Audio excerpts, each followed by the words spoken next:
പൃഥു മഹാരാജാവിൻ്റെ ചരിത്രത്തിൻ്റെ രണ്ടാം ഭാഗം പറഞ്ഞു കൊടുത്തു. അതായത് മഹാരാജാവ് പൃഥു എന്തേ ചെയ്തു വെച്ചാൽ നമ്മൾ കണ്ടു അദ്ദേഹം ഇങ്ങനെ പ്രജകളെയൊക്കെ പരിപാലിച്ച മഹിമ. അപ്പം അദ്ദേഹത്തിന് ഇങ്ങനെ തോന്നി ഒരു 100 യാഗം കഴിക്കണമെന്ന് തോന്നിയിട്ട് 100 യാഗം കഴിക്കാനായിട്ട് പുറപ്പെട്ട മഹാരാജാവ് ഈ 100 യാഗം കഴിക്കുക എന്ന് പറഞ്ഞാൽ 100 യാഗം കഴിഞ്ഞാൽ ഒരു യോഗ്യതയുണ്ട്. ശതക്രതു എന്ന് പറഞ്ഞൊരു സ്ഥാനമുണ്ട് 100 യാഗം കഴിഞ്ഞാൽ കൂട്ടിരിക്കുക. ഈ ശതക്രതു കഴിഞ്ഞാൽ പിന്നെ ദേവേന്ദ്രൻ്റെ സ്ഥാനത്തിന് യോഗ്യന്മാരായി എന്നാ പറയുക. അപ്പം അങ്ങനെ ഈ മഹാരാജാവ് 100 യാഗം കഴിക്കാൻ പുറപ്പെട്ടു. അപ്പോൾ ഇന്ദ്രൻ വിചാരിച്ചു തൻ്റെ സ്ഥാനം പോയാലോ. അങ്ങനെയുണ്ടല്ലോ കുറേ പേര് ഇങ്ങനെ ശതക്രതു സർട്ടിഫിക്കറ്റും വാങ്ങി വന്നാൽ ഇനിയിപ്പോൾ ചിലപ്പോൾ തൻ്റെ സ്ഥാനം അങ്ങനെ പോകാൻ സാധ്യതയുണ്ടോ എന്ന് നിശ്ചയില്ല. അപ്പോൾ ദേവേന്ദ്രൻ പരിഭ്രമിച്ചിട്ട് അദ്ദേഹത്തിൻ്റെ യാഗം മുടക്കാനായിട്ട് കുതിരയെ കൊണ്ട് മോഷ്ടിച്ചു കൊണ്ടുപോയി. അതായത് ഒരു വേഷം, സാധാരണ വേഷമല്ല, ഒരു പ്രത്യേക വേഷം ധരിച്ചു വന്നിട്ടാണ് മോഷ്ടിച്ചു കൊണ്ടുപോയത്. അപ്പോൾ ഈ കുതിരയെ മോഷ്ടിച്ചു കൊണ്ടുപോകാനായിട്ട് ഇന്ദ്രൻ പുറപ്പെട്ടപ്പം അത് ഇന്ദ്രനാണ് കൊണ്ടുപോകുന്നത് എന്ന് രാജാവിന് പ്രത്യേകമായിട്ട് കാണിച്ചു കൊടുത്തത് അത്രി മഹർഷിയാണ്. അപ്പോൾ ഇന്ദ്രനെ കൊല്ലാനായിട്ട് പുറപ്പെട്ടു. ഇന്ദ്രൻ വേഷം കെട്ടൊക്കെ കളഞ്ഞു കുതിരയെ ഉപേക്ഷിച്ച് പോവുകയും ചെയ്തു. രണ്ടാമത് യാഗം ചെയ്യാൻ പുറപ്പെട്ടു. രണ്ടാമതും പുറപ്പെട്ടു ഇങ്ങനെ വേഷം കെട്ടായിട്ട് ഇന്ദ്രൻ തന്നെ. വീണ്ടും ഇങ്ങനെ പുറപ്പെട്ടു. ഇന്ദ്രൻ ഈ വേഷം കെട്ടൊക്കെ ആയിട്ട് വന്ന് കുതിരയെ മോഷ്ടിക്കണമെന്ന് കണ്ടപ്പം മഹാരാജാവ് തൻ്റെ പുത്രൻ വിജിതാശ്വൻ എന്ന് പറഞ്ഞ കുമാരനെ അയച്ചു. വിജിതാശ്വൻ എന്ന് പറഞ്ഞ കുമാരൻ ഇന്ദ്രനെ കൊന്നിട്ടേ വരുള്ളൂ എന്നുള്ള മട്ടിൽ പുറപ്പെട്ടപ്പം ഇന്ദ്രൻ വീണ്ടും വേഷം കെട്ട് ഉപേക്ഷിച്ചു, കുതിരയെ ഉപേക്ഷിച്ചു. അങ്ങനെ ആ കുതിരയെ പിടിച്ച് കൊണ്ടുപോകുന്നു. ഇനി ഇപ്പം ഈ ഇന്ദ്രനെ കൊന്നിട്ട് തന്നെ ആവാം ഈ യാഗം പുറപ്പെടുക, ഇല്ല വെച്ചാൽ പിന്നെ വീണ്ടും എൻ്റെ ഈ ദുരിതം ഉണ്ടാവില്ലേ എന്ന് കണക്കാക്കി ഇന്ദ്രനെ കൊല്ലാൻ പുറപ്പെട്ടപ്പോഴാണ് ബ്രഹ്മദേവൻ വന്നിട്ട് പറഞ്ഞു ഇന്ദ്രനെ കൊല്ലാൻ സാധ്യമല്ല, അദ്ദേഹം അമൃത് കഴിച്ചിട്ടുള്ള ആളാണ്, അതുകൊണ്ട് പറ്റില്ല എന്നും പറഞ്ഞു. അങ്ങനെ ഈ മഹാരാജാവിൻ്റെ ഈ 99 യാഗത്തിൻ്റെ മഹിമയിൽ ഭഗവാൻ പ്രസാദിച്ച് മുമ്പിലേക്ക് പ്രത്യക്ഷമായിട്ട് രാജാവിനോട് പറഞ്ഞു അങ്ങേക്ക് ഇപ്പം 100 യാഗം ചെയ്യാതെ തന്നെ ഞാൻ എന്ത് തരാം, 99 യാഗത്തിൻ്റെ മഹിമയുണ്ട്, 100 യാഗത്തിൻ്റെ ഫലം തരാം എന്നും പറഞ്ഞ് അനുഗ്രഹിച്ചു. ഈ രാജാവ് ഇങ്ങനെ വലിയ യാഗമൊക്കെ ചെയ്ത് മഹാത്മാവായതുകൊണ്ട് അദ്ദേഹത്തിൻ്റെ മുമ്പിലേക്ക് വരുമ്പം ഭഗവാൻ ഇന്ദ്രനെയും കൂടി കൂട്ടിയിട്ടാണ് വന്നത്. ഇന്ദ്രനോട് പറഞ്ഞു മഹാരാജാവിൻ്റെ കാൽക്കൽ നമസ്കരിക്കും, ഇത്രയും കാലം ഉപദ്രവിച്ചതല്ലേ എന്നൊക്കെ പറഞ്ഞു. രാജാവിനെ നമസ്കരിക്കാൻ ഇന്ദ്രൻ വന്നു. അപ്പോൾ ഇന്ദ്രനെ നമസ്കരിക്കാൻ സമ്മതിച്ചില്ല. എന്താ വെച്ചാൽ നമ്മൾ തമ്മിൽ സമന്മാരാണ്, അതിലൊരു ഏറ്റക്കുറച്ചിലില്ല എന്ന് പറഞ്ഞിട്ട് ശത്രുവിനോട് പോലും ഈ വിധത്തിലൊരു ഭാവം പ്രകാശിപ്പിച്ച മഹാത്മാവായിരുന്നു പൃഥു എന്ന് പറയും. അങ്ങനെ ഈ പൃഥു കാലം കഴിച്ച കൂടനെ കാലത്ത് വീണ്ടും കുറേ കാലം കഴിഞ്ഞപ്പോഴാണ് അദ്ദേഹത്തിന് തോന്നി ഗംഗ യമുന സമതലം ഉണ്ടല്ലോ, ഗംഗയുടെയും യമുനയുടെയും ഇടയ്ക്കിരിക്കുന്ന പുണ്യഭൂമി, ആ പുണ്യഭൂമിയിൽ ഒരു വിശേഷമായിട്ടൊരു യാഗം കഴിക്കാൻ നിരീക്ഷിച്ച് അതിന് പുറപ്പെട്ടപ്പം അന്ന് രാജാവിൻ്റെ ഈ പ്രജകൾ സകലരും ആ യജ്ഞശാലയിലേക്ക് വന്നു. ഈ യജ്ഞശാലയിലേക്ക് വന്ന പ്രജകളെയൊക്കെ കണ്ടപ്പോൾ രാജാവ് അവരെ നോക്കിയിട്ട് ഒരു ചെറിയൊരു ധർമ്മ പ്രഭാഷണം ഉണ്ടായി. രാജാവ് പറഞ്ഞതിൻ്റെ സാരം നമ്മൾക്ക് ധാരാളമായിട്ടൊക്കെ ഉണ്ട്, പറയുമ്പോൾ ചുരുക്കം പറഞ്ഞ അത്രയേ ഉള്ളൂ. എന്താ വെച്ചാൽ പറഞ്ഞു പ്രജകളെ, നിങ്ങൾ ഓരോരുത്തരും അവനവൻ്റെ കർത്തവ്യ കർമ്മങ്ങൾ യഥാവിധി അനുഷ്ഠിച്ചാൽ അതാണ് യഥാർത്ഥ രാഷ്ട്രസേവ എന്ന് പറഞ്ഞു. അതായത് പ്രജകൾ ഓരോരുത്തരും അവനവൻ എന്താണോ കർത്തവ്യം ഉള്ളത് അത് നേരെ ചെയ്താൽ മതി. എന്തായി, രാജ്യം നേരെയായി എന്നും പറഞ്ഞു. ഇതാണ് സ്വധർമാനുഷ്ഠാനമാണ് പ്രധാനം. നമ്മൾ പരധർമാനുഷ്ഠാനം ചെയ്ത് മിടുക്ക് കാണിക്കുന്നേക്കാൾ ഭേദമാണ് അവനവൻ്റെ ധർമ്മം. എന്താ വെച്ചാൽ ഇപ്പോൾ പോലീസുകാരൻ്റെ പണി പോലീസുകാരൻ നേരെ ചെയ്യുക, പട്ടാളക്കാരൻ്റെ പണി അദ്ദേഹം ചെയ്യുക, മാഷിൻ്റെ പണി മാഷ് ചെയ്യുക, ആഫീസറുടെ പണി ആഫീസർ, ഓരോരുത്തർ അവനവൻ്റെ പണി ചെയ്താൽ പിന്നെ എന്താ ബുദ്ധിമുട്ടത്, ഓരോരുത്തർ ചെയ്യായതുകൊണ്ടാണല്ലോ വേറെ ഓരോരുത്തർ കടപെടുന്നത്. ശരിയല്ലേ? ഇത് അത്രയേ ഉള്ളൂ. ഇപ്പോൾ സ്വധർമാനുഷ്ഠാനത്തിന് ഒരു നേരെ വാ നേരെ പോകുന്നുള്ള വഴി സ്വീകരിക്കുകയാണ് വേണ്ടത്. ഇങ്ങനെ ഈ രാജാവ് ഈ ധർമ്മ സമ്പ്രദായത്തെ ഉപദേശിച്ചു കൊണ്ടിരിക്കുന്ന സമയത്ത് അദ്ദേഹത്തിൻ്റെ ആ മഹിമകളൊക്കെ പ്രജകൾ കേട്ടു ധരിച്ചു. അക്കാലത്താണ് മഹാരാജാവിൻ്റെ ഈ മഹിമ കണ്ടിട്ട് അദ്ദേഹത്തെ ഉപദേശിക്കാനായിട്ട് സനൽകുമാര മഹർഷി വന്നു. ഈ സനൽകുമാര മഹർഷിയുടെ ഉപദേശമൊക്കെ വാങ്ങി ധരിച്ച് മഹാത്മാവായ രാജാവ് പൃഥു തൻ്റെ ഭാര്യ അർച്ചിസ് ദേവിയോട് കൂടിയിട്ട് പുത്രൻ വിജിതാശ്വന് രാജ്യം കൊടുത്ത് അനുഗ്രഹിച്ചിട്ട് അദ്ദേഹം കാട്ടിൽ പോയി തപസ് ചെയ്ത് വൈകുണ്ഠത്തിലേക്ക് മടങ്ങിപ്പോയി എന്ന് പറയും. ഇതാണ് പൃഥുവിൻ്റെ ചരിത്രം. ഈ പൃഥുവിൻ്റെ ചരിത്രം അങ്ങനെ പറഞ്ഞു കൊടുത്തിട്ട് പറഞ്ഞു ഈ പൃഥു വംശത്തിലെ യോഗ്യനായിട്ട് വേറൊരു രാജാവുണ്ടായി. അദ്ദേഹത്തിൻ്റെ പേര് ബരിഹിഷത്ത് എന്ന് പറയും. ബരിഹിഷത്ത് എന്നാണ് പേര്. ഈ ബരിഹിഷത്ത് എന്നാണ് പേരച്ചാലും അദ്ദേഹത്തിൻ്റെ ഒരു സ്വഭാവം എന്താ ചോദിച്ചാൽ യാഗങ്ങൾ കഴിക്കുക അതൊരു മട്ടാണ്. ഒരു യാഗം ഇങ്ങോട്ട് കഴിക്കും, അതങ്ങോട്ട് കഴിയുമ്പോഴൊക്കെ അടുത്ത യാഗത്തിന് ഇതിനോട് തൊട്ടില്ല എന്നും പറഞ്ഞ് കിഴക്കോട്ട് അഗ്രമായിട്ട് ദർഭ വിരിക്കും.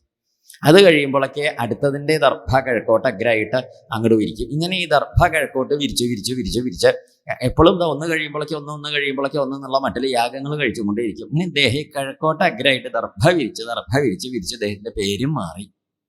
എന്തായിട്ട് തീർന്നു പേര്?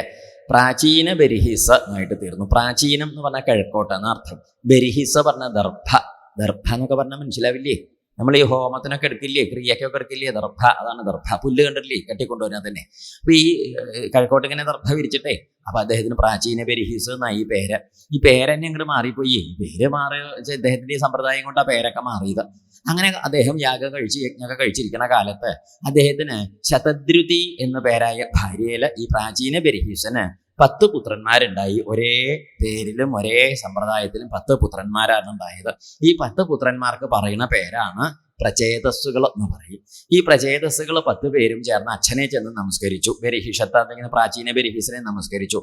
അച്ഛാ, നിങ്ങൾ എന്താണ് വേണ്ടത് ചോദിച്ചു. അപ്പൊ പറഞ്ഞു, നിങ്ങൾ എന്ത് ചെയ്യണം, തപസ് ചെയ്തിട്ട് വരൂ, എന്നിട്ട് വേണം വിവാഹമൊക്കെ കഴിച്ച് നന്മയുണ്ടാക്കി നല്ല വഴിക്ക് പോവാനെന്ന്. അങ്ങനെ ഈ കുമാരന്മാര് 10 പേരും തപസ്സിനായിട്ട് പുറപ്പെട്ടു പോയി.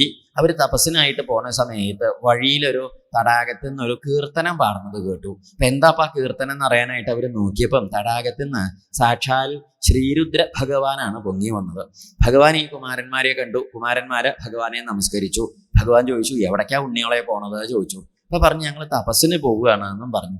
അപ്പം ചോദിച്ചു, ഭഗവാനെ പ്രസാദിപ്പിക്കാനുള്ള തപസ്സല്ലേ ചോദിച്ചു. അതെ, ഭഗവാനെ പ്രസാദിപ്പിക്കാൻ തപസ്സിന് പോണവര് എൻ്റെ പ്രിയപ്പെട്ടവരാണ്, അതുകൊണ്ട് നിങ്ങൾക്ക് പ്രത്യേകമായിട്ട് ഞാനൊരു വിദ്യ ഉപദേശിച്ചു തരാം എന്നും പറഞ്ഞിട്ട് ഈ കുമാരന്മാർക്ക് ഒരു വിദ്യ, ഒരു സ്തോത്രം അല്ലെങ്കിൽ ഒരു സ്തുതി ഉപദേശിച്ചു കൊടുത്തു. ഈ സ്തുതിക്ക് പറയുന്ന പേരാണ് രുദ്രഗീതം എന്ന് പറയും. ഈ രുദ്രഗീത സ്തുതി നല്ലോണം അതുകൊണ്ട് ഈ സ്തുതി കൊണ്ട് ഉപാസിച്ചോളൂ ഭഗവാനെ എന്നും പറഞ്ഞ് കുമാരന്മാരെ അനുഗ്രഹിച്ചു. ഇനി ഇപ്പോൾ കുമാരന്മാര് 10 പേരും ഈ രുദ്രദേവ ഭഗവാന്റെ ഈ സ്തുതി നമസ്കാരോപദേശമൊക്കെ വാങ്ങിയിട്ട് സമുദ്രാന്തർഭാഗത്ത് പോയി ഇരുന്ന് ഗംഭീരമായിട്ട് തപസ് ചെയ്തു എന്ന് പറയും. ഇവരിങ്ങനെ തപസ് ചെയ്ത് ആ സമുദ്രത്തിന്റെ അടിയിൽ കഴിച്ചു കൂടുന്ന കാലത്താണ് ഒരു ദിവസം നാരദ മഹർഷി ഈ പ്രാചീന ബെരിഹീസിന്റെ കൊട്ടാരത്തേക്ക് വന്നു. അതായത് ഈ പ്രചേതസ്സുകളുടെ അച്ഛൻ പ്രാചീന ബെരിഹീസ് ഇല്ലേ, അദ്ദേഹത്തിന്റെ കൊട്ടാരത്തേക്ക് വന്നു. അപ്പൊ പ്രാചീന ബെരിഹീസ് മഹർഷിയെ നമസ്കരിച്ചു. മഹർഷി ചോദിച്ചു പ്രാചീന ബെരിഹീസിനോട്, പ്രാചീന ബെരിഹീസേ, താൻ ഇപ്പം അനവധി കാലമായിട്ട് ഇങ്ങനെ എത്ര യാഗങ്ങൾ ചെയ്തു, കുറെ യാഗങ്ങൾ ചെയ്തില്ലേ, ഈ യാഗങ്ങളിലൊക്കെ നീ എത്ര ജന്തുക്കളെയാണ് കൊന്നത്, എത്രയോ ജന്തുക്കളെ നീ കൊന്നില്ലേ, ഒരു കാര്യം മനസ്സിരുത്തിക്കോളൂ, ഈ പറഞ്ഞ യാഗം കൊണ്ടൊന്നും നിനക്ക് നന്മ ഉണ്ടാവുമെന്ന് തോന്നണില്ല. എന്താ വെച്ചാല് നീ ഓരോ യജ്ഞത്തിലും വധിച്ചതായ ജന്തുക്കളെ നിന്നെ കുത്തി കീറാനായിട്ട് അവിടെ കാത്തു നിൽക്കുന്നുണ്ട്, ടോക്കൺ എടുത്തിട്ട് കാലന്റെ ആഫീസിൽ എന്നും പറഞ്ഞു. ആർക്ക് പേടിയായി? താൻ ഇത്രയും കാലം കേമാണെന്ന് വിചാരിച്ച് ചെയ്തു കൂട്ടിയത് ഇപ്പൊ എന്താണ്? ദുരിതാണ്. കിഴക്കോട്ടാണ് പോണത് നിരീച്ച് പോയതൊക്കെ പടിഞ്ഞാട്ടാണേ. നേരെ വിപരീതല്ലേ ഉണ്ടായത്. ആകെ വിഷമായി ആർക്ക്? ഈ പ്രാചീന ബെരിഹീസൻ ഇത് കേട്ടപ്പോഴേ. അപ്പൊ പ്രാചീന ബെരിഹീസ് ചോദിച്ചു, നാരദ മഹർഷിയോട് ചോദിച്ചു, ഗുരുനാഥ, രക്ഷപ്പെടാൻ വല്ല വിദ്യ ഉണ്ടോ ചോദിച്ചു. പറഞ്ഞു, വിദ്യ ഇല്ല എന്നും പറഞ്ഞു. അയ്യോ, അങ്ങനെ പറയരുത് എന്നും പറഞ്ഞു. എന്താ വിദ്യ? നിനക്കിപ്പോ ഞാൻ എന്ത് വിദ്യ പറഞ്ഞു തരാം? എന്ത് വിദ്യ പറഞ്ഞു തന്നാലും നേരെയാവില്ല. നീ കർമ്മഠനല്ലേ എന്നും ചോദിച്ചു. എന്താ ഈ കർമ്മഠൻ എന്ന് പറഞ്ഞാല്? കർമ്മഠൻ എന്നൊക്കെ പറഞ്ഞാൽ മനസ്സിലാവില്ലേ? നമ്മൾ കേട്ടിട്ടുണ്ടാവില്ല, കണ്ടിട്ടൊക്കെ ഉണ്ടാവും, പേര് കേട്ടിട്ടുണ്ടാവില്ല. കർമ്മഠൻ എന്ന് പറഞ്ഞാൽ എന്താ വെച്ചിട്ടുണ്ടോ, ചിലരങ്ങനെയുണ്ട്. അവരുടെ സമ്പ്രദായം എന്താ ചോദിച്ചാൽ, അവർക്ക് കർമ്മം ചെയ്യുക, ഫലം അനുഭവിക്കുക, കർമ്മം ചെയ്യുക, ഫലം അനുഭവിക്കുക, ഇത്രയുള്ളതിൽ കൂടുതലൊന്നുമില്ല. ചിലപ്പോൾ അമ്പലത്തിലൊക്കെ കാണാം, എന്താ വെച്ചാൽ ഒരു ഷീട്ടായിട്ട് ഇങ്ങനെ ഒരു കടലാസായിട്ട് ഇങ്ങോട്ട് വരും, നേരെ ഇങ്ങോട്ട് വരും. അമ്പലത്തിന്റെ നടക്കേക്ക് പോകും തൊഴിലൊന്നും ഉണ്ടാവില്ല.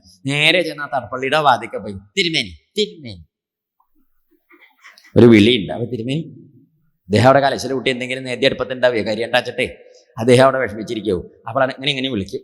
അവ കട്ടലയുടെ അടുത്ത് വന്നിട്ട് എന്താ ചിലപ്പോൾ കടലാസ അവിടെ പടിയുമ്പിൽ വെക്കും.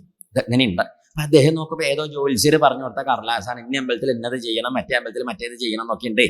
അപ്പം അത് ഇവിടെ കൊടുത്തു. അപ്പം ഇദ്ദേഹം ഈ കടലാസം ഇങ്ങോട്ട് വാങ്ങിയിട്ട് അങ്ങോട്ട് വെക്കുമ്പം എന്താണ്ടാവുന്നത്, അദ്ദേഹം പറയും, ശരി പോയി, ഞാൻ പൂജയൊക്കെ കഴിച്ചിട്ട് ഒക്കെ തരാൻ കിട്ടുമോ എന്നൊക്കെ പറയും. അപ്പൊ ഈ കടലാസായിട്ട് വന്നവൻ ആ തറപ്പള്ളിയുടെ ആ മൂലയിൽ അപ്പുറത്ത് അവിടെ കുറ്റിയടിച്ച മാതിരി നിൽക്കും.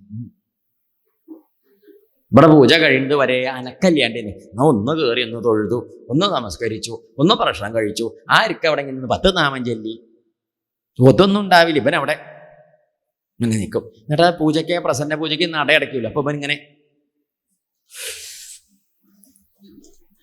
അതെന്താ ഇത് തുറന്നിട്ട് വേണേ ഇത് കിട്ടാനേ, ഇത് എത്ര നേരെ ഇങ്ങനെ പോവുക, ഇത് ശരിയല്ലേ? ഇത് അങ്ങനെ നിൽക്കും, അക്ഷമനായിട്ട് ക്ഷമയില്ലാതെ നിൽക്കും. എന്നിട്ട് അദ്ദേഹം പാവം പൂജയൊക്കെ കഴിഞ്ഞ് വേർത്ത് കുളിച്ച് വരുമ്പോൾ പ്രസാദമൊക്കെ കൊടുത്ത് ആ പ്രസാദം കിട്ട് വാങ്ങിയിട്ട് എന്തെങ്കിലുമൊക്കെ കൊടുത്ത് എന്ത് ചെയ്യും? ഇവൻ തിരിഞ്ഞു നോക്കാണ്ട് പോവുകയും ചെയ്യും. ഇവന്റെ പേരാണ് കർമ്മഠൻ.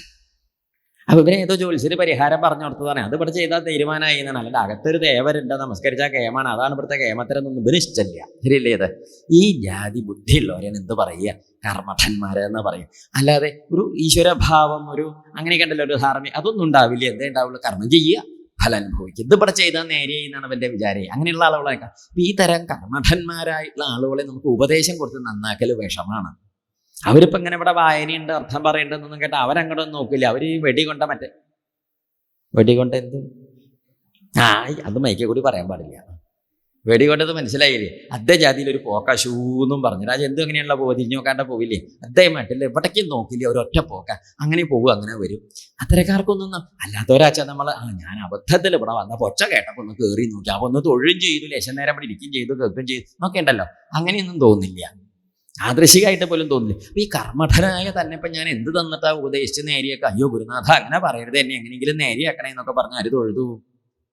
പ്രാചീന ബരിഹിസ. അപ്പോഴാണ് ഭഗവാൻ നാരദ മഹർഷി പ്രാചീന ബരിഹിസിനോട് പറഞ്ഞു, ഗുരുനാഥന്മാർക്ക് അങ്ങനെ ഒരു പ്രത്യേകതയുണ്ട്, അവരെങ്ങനെയെങ്കിലുമൊക്കെ നമ്മളെ നേരിയൊക്കെ എടുക്കും, എങ്ങനെയെങ്കിലുമൊക്കെ ഇങ്ങനെ നേരിയേക്കും. എത്ര കഥയില്ലാത്തവനാണെങ്കിൽ എങ്ങനെയെങ്കിലുമൊക്കെ നേരിയേക്കും. നാരദ മഹർഷി മഹാവിദ്വാനല്ലേ. അദ്ദേഹം പറഞ്ഞു, പ്രാചീന ബരിഹിസേ, ഒരു കാര്യം ചെയ്യുക, ഞാൻ നിനക്ക് ഒരു കഥ പറഞ്ഞു തരാം. ആ കഥ കേട്ടാൽ നിനക്ക് ചിലപ്പോൾ കഥ ഉണ്ടാവും. അത് കേട്ടിട്ട് കഥ ഉണ്ടായില്ല ശേഷം പിന്നെ ആ കഥ ഉണ്ടാവില്ല എന്ന് പറഞ്ഞു. ഇപ്പൊ കഥ ഉണ്ടാവണ കഥയായിട്ട് ശ്രദ്ധിച്ച് കേൾക്കണേ, വെറും കഥയല്ല. പറഞ്ഞു കൊടുത്തു, ഇതാണ് ശ്രദ്ധിച്ച് കേൾക്കണം. ഈ ഭാഗം ശ്രദ്ധിച്ച് കേൾക്കണം എന്ന് പറയാൻ കാരണം ഇത് കഥയല്ല, ഇതൊരു വലിയൊരു പ്രകരണം, ഒരു രൂപകം എന്നാ പറയും. എൻ്റെ രൂപകം ചെന്തർത്ഥം ഒന്ന് പറയും, അതല്ല അതിൻ്റെ അർത്ഥം വേറെ തന്നെ ഇരിക്കും. അതാണ് ആ രൂപകം. മനസ്സിലായില്ലേ? അതാണ് പറയണത് നമുക്ക് നിശ്ചയുള്ള കാര്യവും, പക്ഷേ മനസ്സിലാവണത് നമുക്ക് പരിചയമില്ലാത്ത വസ്തുവും മനസ്സിലാവുക. അങ്ങനെയാണ് അതിൻ്റെ പ്രത്യേകത. ഈ രൂപകം അവർ പറഞ്ഞു കൊടുത്തു. പണ്ട് പുരഞ്ജനൻ എന്ന പേരായിട്ട് ഒരു രാജാവ് ഉണ്ടായി. പുരഞ്ജനൻ എന്നാ പേര്. ഈ പുരഞ്ജനൻ എന്ന് പറഞ്ഞ ഈ രാജാവ് എന്താ ചെയ്തു വെച്ചാൽ, അദ്ദേഹം ഇങ്ങനെ കഴിച്ചു കൂട്ടുന്ന കാലത്ത് അദ്ദേഹത്തിൻ്റെ സുഹൃത്തും കൂടി ചേർന്നിട്ട് ലോകം മുഴുവൻ അന്വേഷിച്ച് നടന്നു, ലോകം മുഴുവൻ സഞ്ചരിച്ചു. എന്തിനേ ലോകം മുഴുവൻ സഞ്ചരിച്ചു എന്ന് ചോദിച്ചാൽ, അദ്ദേഹത്തിന് താമസിക്കാൻ ഒരു കേമായിട്ടൊരു കൊട്ടാരം വേണം. ആ കൊട്ടാരം കണ്ടുപിടിക്കാനാണ് നടന്നത്. കൊട്ടാരം കോട്ടയൊക്കെ വേണേ. ലോകം മുഴുവൻ അദ്ദേഹം സഞ്ചരിച്ചു, അദ്ദേഹത്തിന് കൊട്ടാരം കോട്ടയൊന്നും കണ്ടുപിടിക്കാനൊന്നും പറ്റിയില്ല. കുറേ നടന്നു. അതിൻ്റെ ഇടയ്ക്ക് കൂടെയുള്ള സുഹൃത്തുണ്ടല്ലോ, സുഹൃത്തിനെ ഉപേക്ഷിച്ചു. പുരഞ്ജനൻ ഒറ്റയ്ക്ക് അന്വേഷിച്ച് നടന്ന് ലോകം മുഴുവൻ സഞ്ചരിച്ചു. കുറേ പോന്നു. ഹിമാലയത്തിൻ്റെ അടുത്തെത്തി. ഹിമാലയ പർവ്വതല്ലേ, ഹിമാലയത്തിന്റെ തെക്ക് ഭാഗത്ത് ഒരു ദിക്കില് അദ്ദേഹം എന്ത് കണ്ടു? ഗംഭീരായിട്ടൊരു കോട്ട കണ്ടു. കോട്ട എന്നൊക്കെ പറഞ്ഞാൽ മനസ്സിലാവുക? കോട്ട രാജാക്കന്മാരുടെ കോട്ടയില്ലേ, ആ കോട്ട, അതാണ് കോട്ടാട്ടു.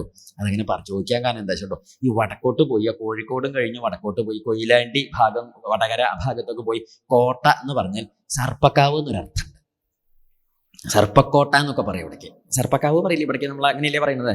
ഈ സർപ്പ പ്രതിഷ്ഠയ്ക്കുള്ള കാട് പിടിച്ച് കിടക്കുന്ന സ്ഥലങ്ങളെ സർപ്പക്കാവ്, അതിന് അവിടേക്ക് സർപ്പക്കോട്ട എന്നും വെറും കോട്ട എന്നൊക്കെ പറയും. അത് ആ കോട്ടയല്ല കേട്ടോ, ഇത് രാജാക്കന്മാരുടെ മതിലൊക്കെ കെട്ടിയ കോട്ടയുടെ പേര് നമ്മൾ മനസ്സിലാക്കിയ കോട്ട തന്നെയാണ്. അത് ചോദിച്ചറിയണേ. വല്ലാതെ നമ്മളൊന്നും പറയും, വേറെ കേൾക്കണവർ വേറെ വല്ലതും മനസ്സിലാക്കിയ കഷ്ടമായില്ലേ? അതുകൊണ്ട് നമ്മൾ ഇടയ്ക്ക് അത് തന്നെയല്ലേ എന്നൊക്കെ ചോദിക്കണത്. അപ്പം ഇവിടെ ഈ കോട്ട, വലിയ മതിലും കെട്ടും ഒക്കെ ഉള്ളത് കോട്ട. ഈ കോട്ടയുടെ അടുത്തേക്ക് വന്ന് ഈ പുരഞ്ജനൻ ഇങ്ങനെ നോക്കിയപ്പം കോട്ടയുടെ പ്രത്യേകത എന്താണെന്ന് അറിയാം? കോട്ടയ്ക്ക് 9 വാതിലാണ് ഉള്ളത്. എണ്ണൊക്കെ കണക്കിൽ പിടിച്ചോളൂ, 9 വാതിൽ. ഈ 9 വാതിലുള്ള കോട്ട ഇങ്ങനെ കണ്ടപ്പം ആ 9 വാതിലുള്ള കോട്ടയുടെ ഒരു വാതിലിൻ്റെ ഉള്ളിൽ കൂടി അദ്ദേഹം അതിൻ്റെ അകത്തേക്ക് കോട്ടയുടെ ഉള്ളിലേക്ക് കയറി. കോട്ടയുടെ ഉള്ളിൽ കയറിയപ്പോൾ കോട്ടയുടെ ഉള്ളിൽ മഹാഗേമാണ്. അവിടെ കൊട്ടാരങ്ങൾ, കൊത്തളങ്ങൾ, മട്ടുപ്പാവുകൾ, പാനശാലകൾ, ക്രീഡാശാലകൾ, വായനശാലകൾ, നാടകശാലകൾ, ഇനി വല്ല ശാലയും നിശ്ചയിച്ച് അവർക്ക് അതിലുണ്ട്. എല്ലാ സൗകര്യവും ഉണ്ട്. ഒന്നും മാത്രമല്ല, എന്തൊക്കെയാ ഉദ്യാനങ്ങൾ, പൂന്തോട്ടങ്ങൾ, പഴത്തോട്ടങ്ങൾ, മാത്രമല്ല താമരക്കുളം, അമ്പലക്കുളം, സ്വിമ്മിംഗ് പൂൾ, വേറെ എന്തൊക്കെ സൗകര്യം അതിൻ്റെ ഉള്ളിൽ, എല്ലാ സംവിധാനവും ഉണ്ട്.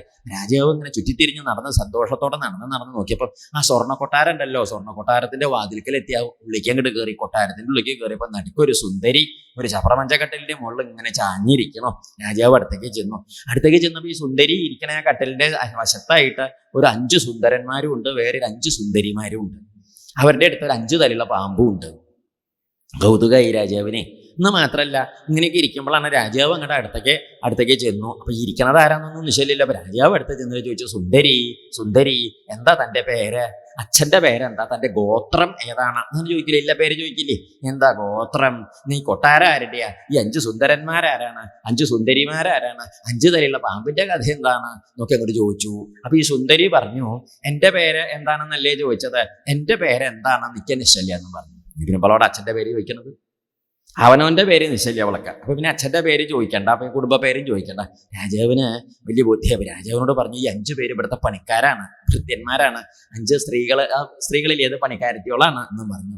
5 തലയുള്ള പാമ്പ് ഞങ്ങൾ രാത്രി ഉറങ്ങുമ്പോഴൊക്കെ ഞങ്ങളുടെ കോട്ട രക്ഷിക്കണ രക്ഷകനാണെന്നും പറഞ്ഞു. നന്നായി, കൊട്ടാരം എൻ്റെയാണ് രാജാവേ എന്നും പറഞ്ഞു. അപ്പം രാജാവിന് സന്തോഷമായി. എന്താ കാരണം?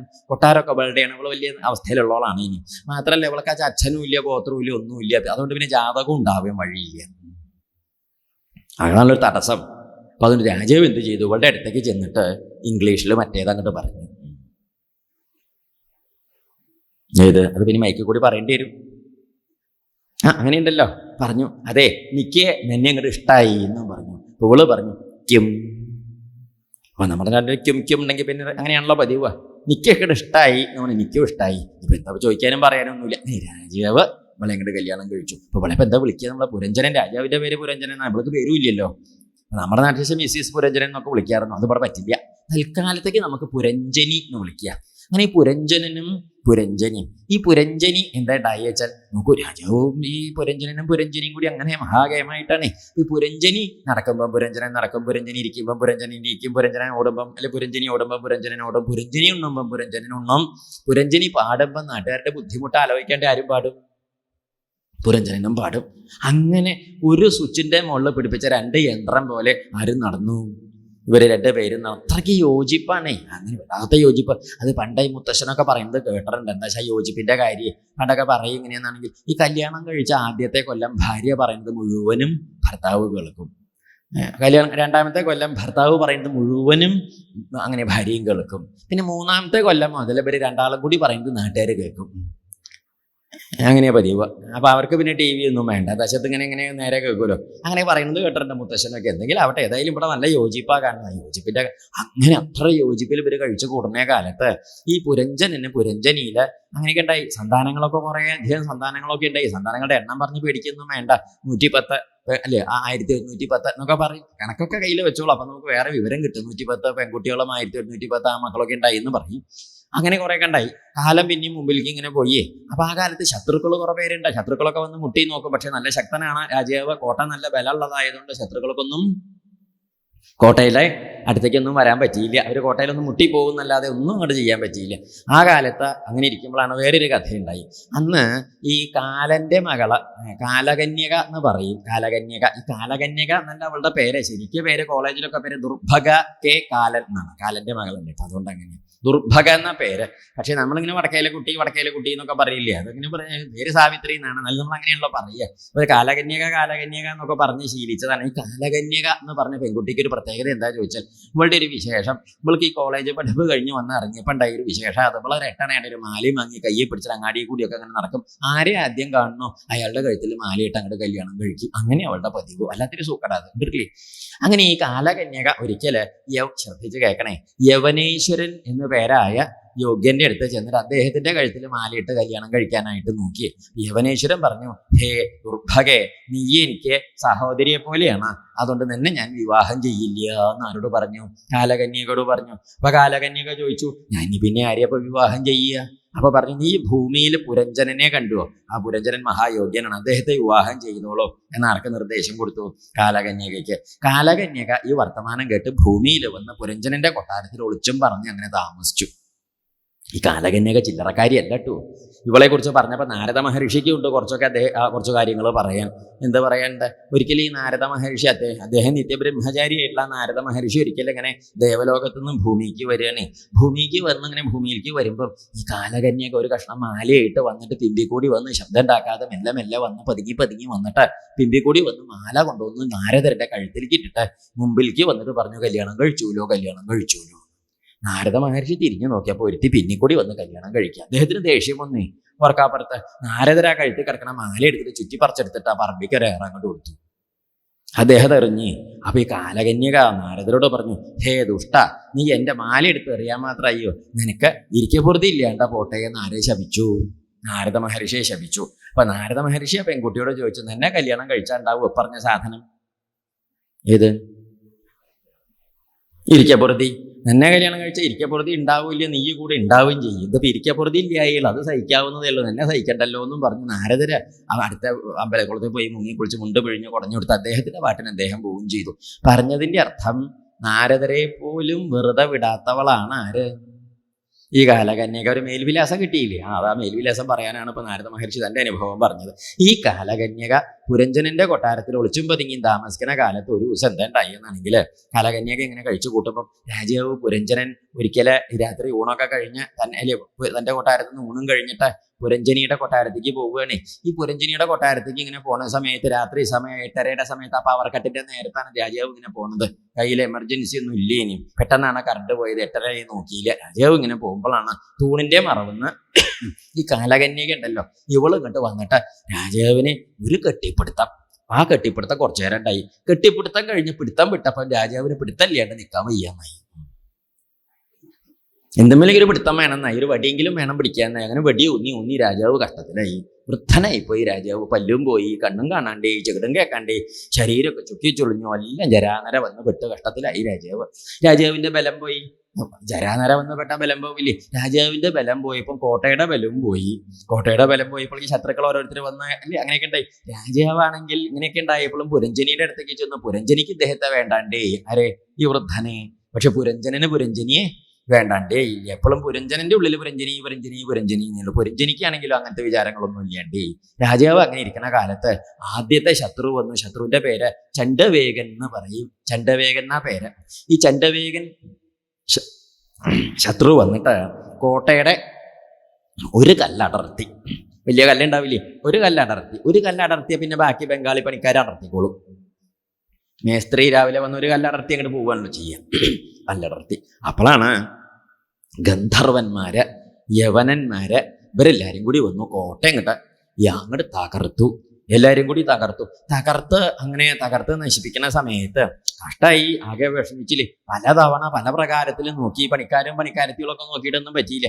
5 തലയുള്ള പാമ്പ് പരമാവധി നോക്കി. ഒടുക്കം കോട്ട തകർത്ത് ധരിപ്പണാക്കിയിട്ട് ഈ നമ്മുടെ പുരഞ്ജനനെ കയ്യും കാലും കൂട്ടിക്കെട്ടിയിട്ട് നേരെ ഈ ശത്രുക്കളെടുത്ത് മർദ്ദിക്കുകയാണേ. അപ്പോഴാണ് അവസാനത്തെ ശത്രു വന്നു, യവനേശ്വരൻ വന്ന് പുരഞ്ജനനെ കൂട്ടിക്കെട്ടി കയ്യും കാലും കൂട്ടിക്കെട്ടി കൊണ്ടുപോയി കാരാഗ്രഹത്തിലിട്ട് മർദ്ദിച്ച് കൊന്നു. ഈ കോട്ടയും കൊട്ടാരമൊക്കെ ഇല്ലേ, കോട്ടയ്ക്കും കൊട്ടാരത്തിനും തീ കൊടുത്തു. കോട്ട ഇങ്ങനെ കത്തിജ്വലിച്ച് ദഹിക്കുന്ന സമയത്ത് 5 തലയുള്ള പാമ്പ് ചാടി ഓടി രക്ഷപ്പെട്ടു പോവുകയും ചെയ്തു. പുരഞ്ജനനെ കൊണ്ടുപോയി കാരാഗ്രഹത്തിലിട്ട് മർദ്ദിച്ചു എന്ന് പറഞ്ഞില്ലേ, മർദ്ദിച്ച് കൊന്നു. പുരഞ്ജനൻ മരിക്കുമ്പം പുരഞ്ജനി എന്നും പറഞ്ഞ് മരിച്ചു. നമ്മൾ പഠിച്ചിട്ടുണ്ട് ഇന്നലെ. എന്താ മരിക്കുമ്പം എന്താണോ സ്മരിക്കുന്നത് അതാവുന്നു. അങ്ങനെ പുരഞ്ജനൻ അടുത്ത ജന്മം ഒരു സ്ത്രീ ആയിട്ട് ജനിച്ചു. വിദർഭ രാജാവിന്റെ മകള് വൈദർഭി എന്ന് പറയും. ഈ വൈദർഭി അങ്ങനെ എന്താ ഉണ്ടായേച്ചാല് നമ്മുടെ മലയധ്വജ മഹാരാജാവിന്റെ ഭാര്യയായി. മലയധ്വജ മഹാരാജാവിന്റെ ഭാര്യയെ കുറെ കാലം കഴിഞ്ഞു.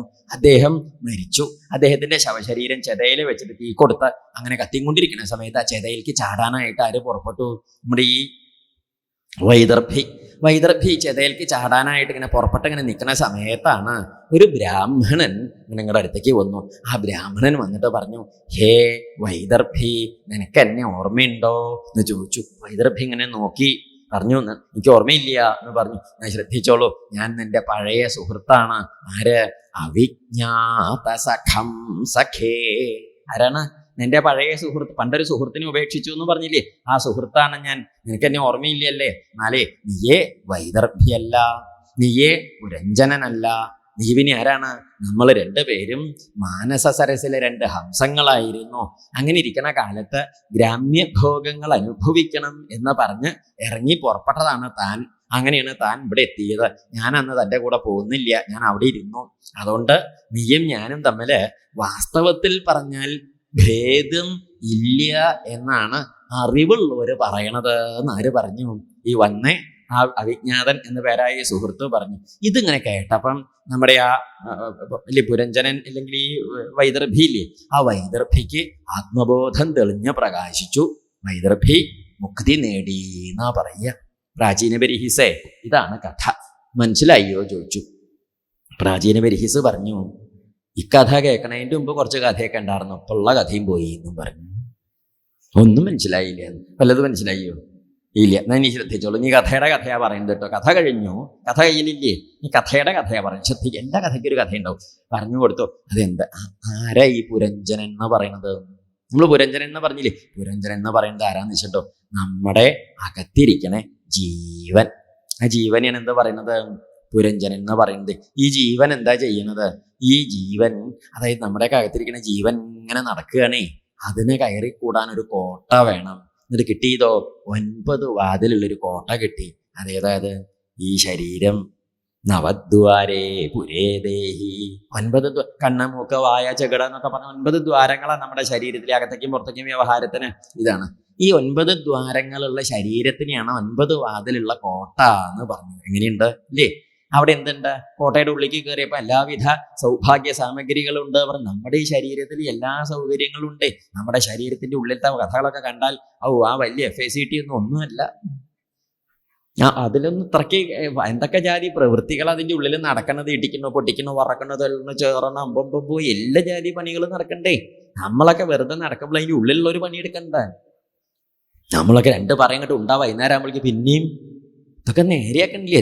എന്നിട്ട് നേരെയാക്കണം, ഇടിക്കണോ, പൊട്ടിക്കണോ, എന്നിട്ട് അതിൻ്റെയൊക്കെ പോഷകാംശം ശരീരത്തിൽ കലശലായ പണികൾ നടക്കണുണ്ടേ. ഇതൊക്കെ ഉണ്ട്. അപ്പൊ ശരീരം വലിയ കേമാനം. അപ്പൊ അതാണ് എല്ലാ സൗഭാഗ്യങ്ങൾക്കും ഉള്ള സൗകര്യം അതിലുണ്ടെന്ന് പറഞ്ഞു. ഇപ്പൊ ഞാൻ 5 പണിക്കാരെയൊക്കെ പറഞ്ഞില്ല. ആരാ 5 പണിക്കാരെന്നറിയോ? കണ്ണ്, മൂക്ക്, നാക്ക്, ത്വക്ക്, ചെവി. 5 ഇന്ദ്രിയങ്ങളെയാണ് ഈ 5 പണിക്കാരെന്നാ പറഞ്ഞത്. 5 പണിക്കാരെ ഇല്ലേ? 5 ഭൃത്യകളെ സ്ത്രീകളും പണിക്കാരെത്തിയോളുണ്ട് പറഞ്ഞില്ലേ? അതാരാന്നറിയോ? കണ്ണിന്റെ രൂപം, നാവിന് രസം, മൂക്കിന് ഗന്ധം, ചെവിക്ക് ശ്രവണം, ത്വക്കിന് സ്പർശം. ഇങ്ങനെ 5 വിഷയങ്ങളുണ്ട്. ഈ 5 ഇന്ദ്രിയങ്ങൾക്ക് ഓരോന്നിനും ഓരോ വിഷയമായിട്ട് 5 വിഷയമുണ്ട്. ഈ 5 വിഷയങ്ങളാണ് എന്താ 5 സുന്ദരിമാര് പണിക്കാരെത്തിയുള്ളതെന്ന് പറഞ്ഞത്. മനസ്സിലായില്ലേ? പിന്നെ 5 തലയുള്ളൊരു പാമ്പുണ്ട് കൊട്ടാരത്തെ രക്ഷിക്കണമെന്ന് പറഞ്ഞു. അതാരാന്ന് വെച്ചോ? അത് 5 തലയുള്ള പാമ്പ് പ്രാണൻ. നമ്മുടെ ശരീരത്തിലെ ഇപ്പം രാത്രി ഉറങ്ങുമ്പോഴും കാര്യം നടത്തണോ പറഞ്ഞില്ലേ? ഈ പ്രാണനാണേ, പ്രാണശക്തി. ഇപ്പൊ നമ്മള് ശ്വാസം കഴിക്കണോ, ഇതൊക്കെ ഇപ്പൊ നമ്മൾ എണ്ണീട്ടാ അതറിയേണ്ട പോണുണ്ട് ശ്വാസം. മറ്റേ ശ്വാസം അറിയേണ്ട തന്നെയാ പോവുക അല്ലേ? അങ്ങനെയല്ല പറഞ്ഞത്. ശ്വാസം വരണോ, ശ്വാസം കഴിക്കണോ, ഹൃദയം പിടിക്കണോ, ഇതിലിപ്പോ അങ്ങനെയൊക്കെ ഉണ്ടല്ലോ. അതൊക്കെ നമ്മൾ അറിയേണ്ട. അതിനെന്താ ഇൻവോളണ്ടറി ആക്ഷൻ എന്ന് പറയും. എന്താ കേട്ടില്ലേ? അല്ലെ? സയൻസിൽ എങ്ങനെയാണ്? Voluntary action, involuntary action. ഐച്ഛിക ചലനം, അനൈച്ഛിക ചലനം. ഇപ്പൊ നമുക്കിവിടെ ഇങ്ങനെ കൊതു കടിച്ചപ്പോൾ ചൊറിയാൻ തോന്നിയത് വേണമെങ്കിൽ ചൊറിഞ്ഞാൽ മതി, നിർബന്ധമൊന്നുമില്ല. പണിയൊന്നുമില്ലെങ്കിൽ ഇരുന്ന് ചൊറിഞ്ഞോളൂ. വല്ല പണിയുണ്ടെങ്കിൽ അതെടുത്തോളൂ, അത്രയേ ഉള്ളൂ. പക്ഷെ തുമ്മണമെന്ന് തോന്നിയ പണി അവിടെ വെച്ച് പക്ഷേ പറഞ്ഞിട്ട് അങ്ങനെ തുമ്മും. നാട്ടുകാരൊക്കെ തെറിച്ചും പോവും. അത് കത്തെഴുതി കൊടുത്തിട്ടൊന്നുമല്ല എന്തുണ്ടാവണത്.